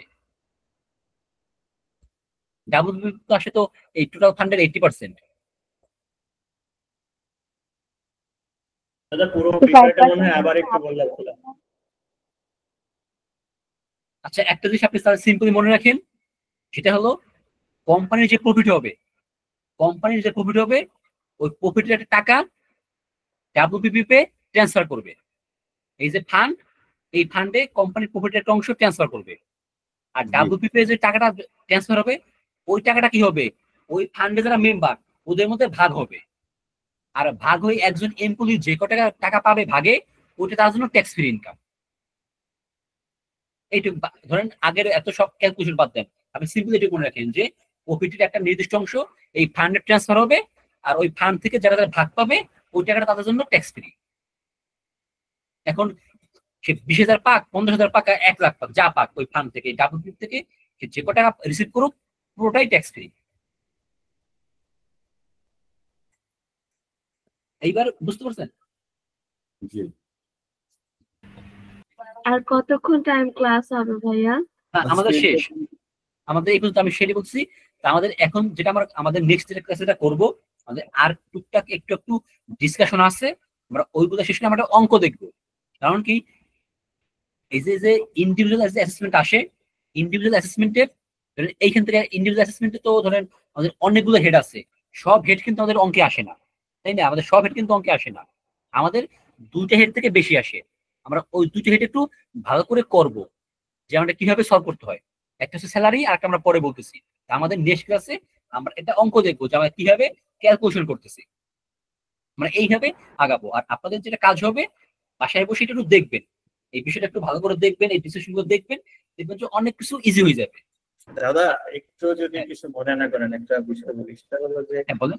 আপনার এই কোর্সটার একটা শিডিউল, লাইক আপনি কয় মাস টেক্সটার ক্লাস করাবেন বা কয়টা ক্লাস দিবেন এবং কোন ক্লাসে কোন টপিক ডিসকাশন করবেন, ক্লাসটা কখন হবে, এটা একটু আগে দেয়া থাকলে আমাদের জন্য মনে হয়, আমার পার্সোনালি মনে হয় সুবিধা হয়। অন্য বলে আমার আপনার কথা আমি বুঝতে পারছি, আমি এখানে একটু অ্যাড করি। সেটা হলো আমাদের যে ট্যাক্সে আমাদের এখানে অনেকগুলো, আমাদের অনেক চ্যাপ্টার, আমাদের ধরেন ইনকাম, আমাদের শুধুমাত্র ইনকাম ট্যাক্স পোর্শনে চ্যাপ্টার আছে ধরেন 15 থেকে 16টা।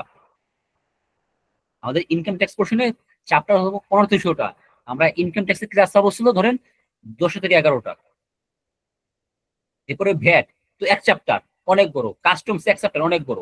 তার মানে এখানে আসলে ওইভাবে ডিফাইন করা সম্ভব হয় না যে আমি এই ক্লাসে এইগুলো পড়াবো, কারণ আমাদের যেহেতু চ্যাপ্টার বেশি।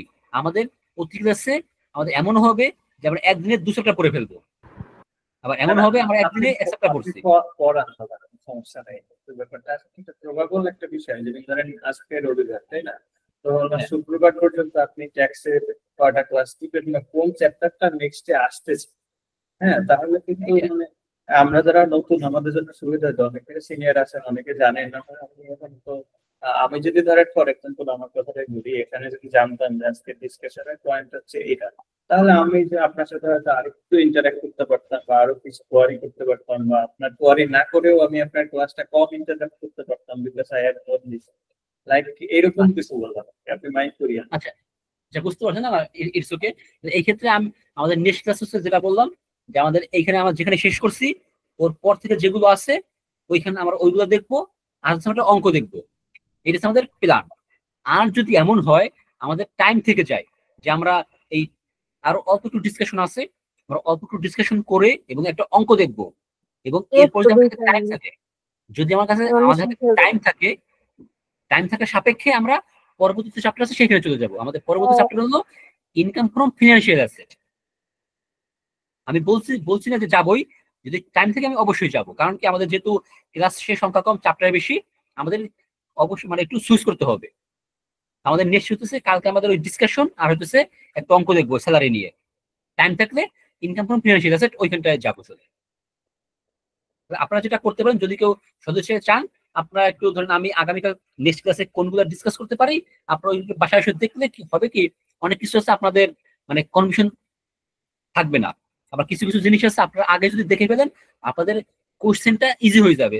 কারণ কি অনেক সময় কি আপনি বুঝছেন না আপনি কোশ্চেনটা কি করবেন, আর আপনি যদি বাসায় একটু আগে দেখেন আপনার কোশ্চেনটা হবে যে না আমার এইটা কোশ্চেন, মানে আপনি কোশ্চেনটা আইডেন্টিফাই করতে পারবেন।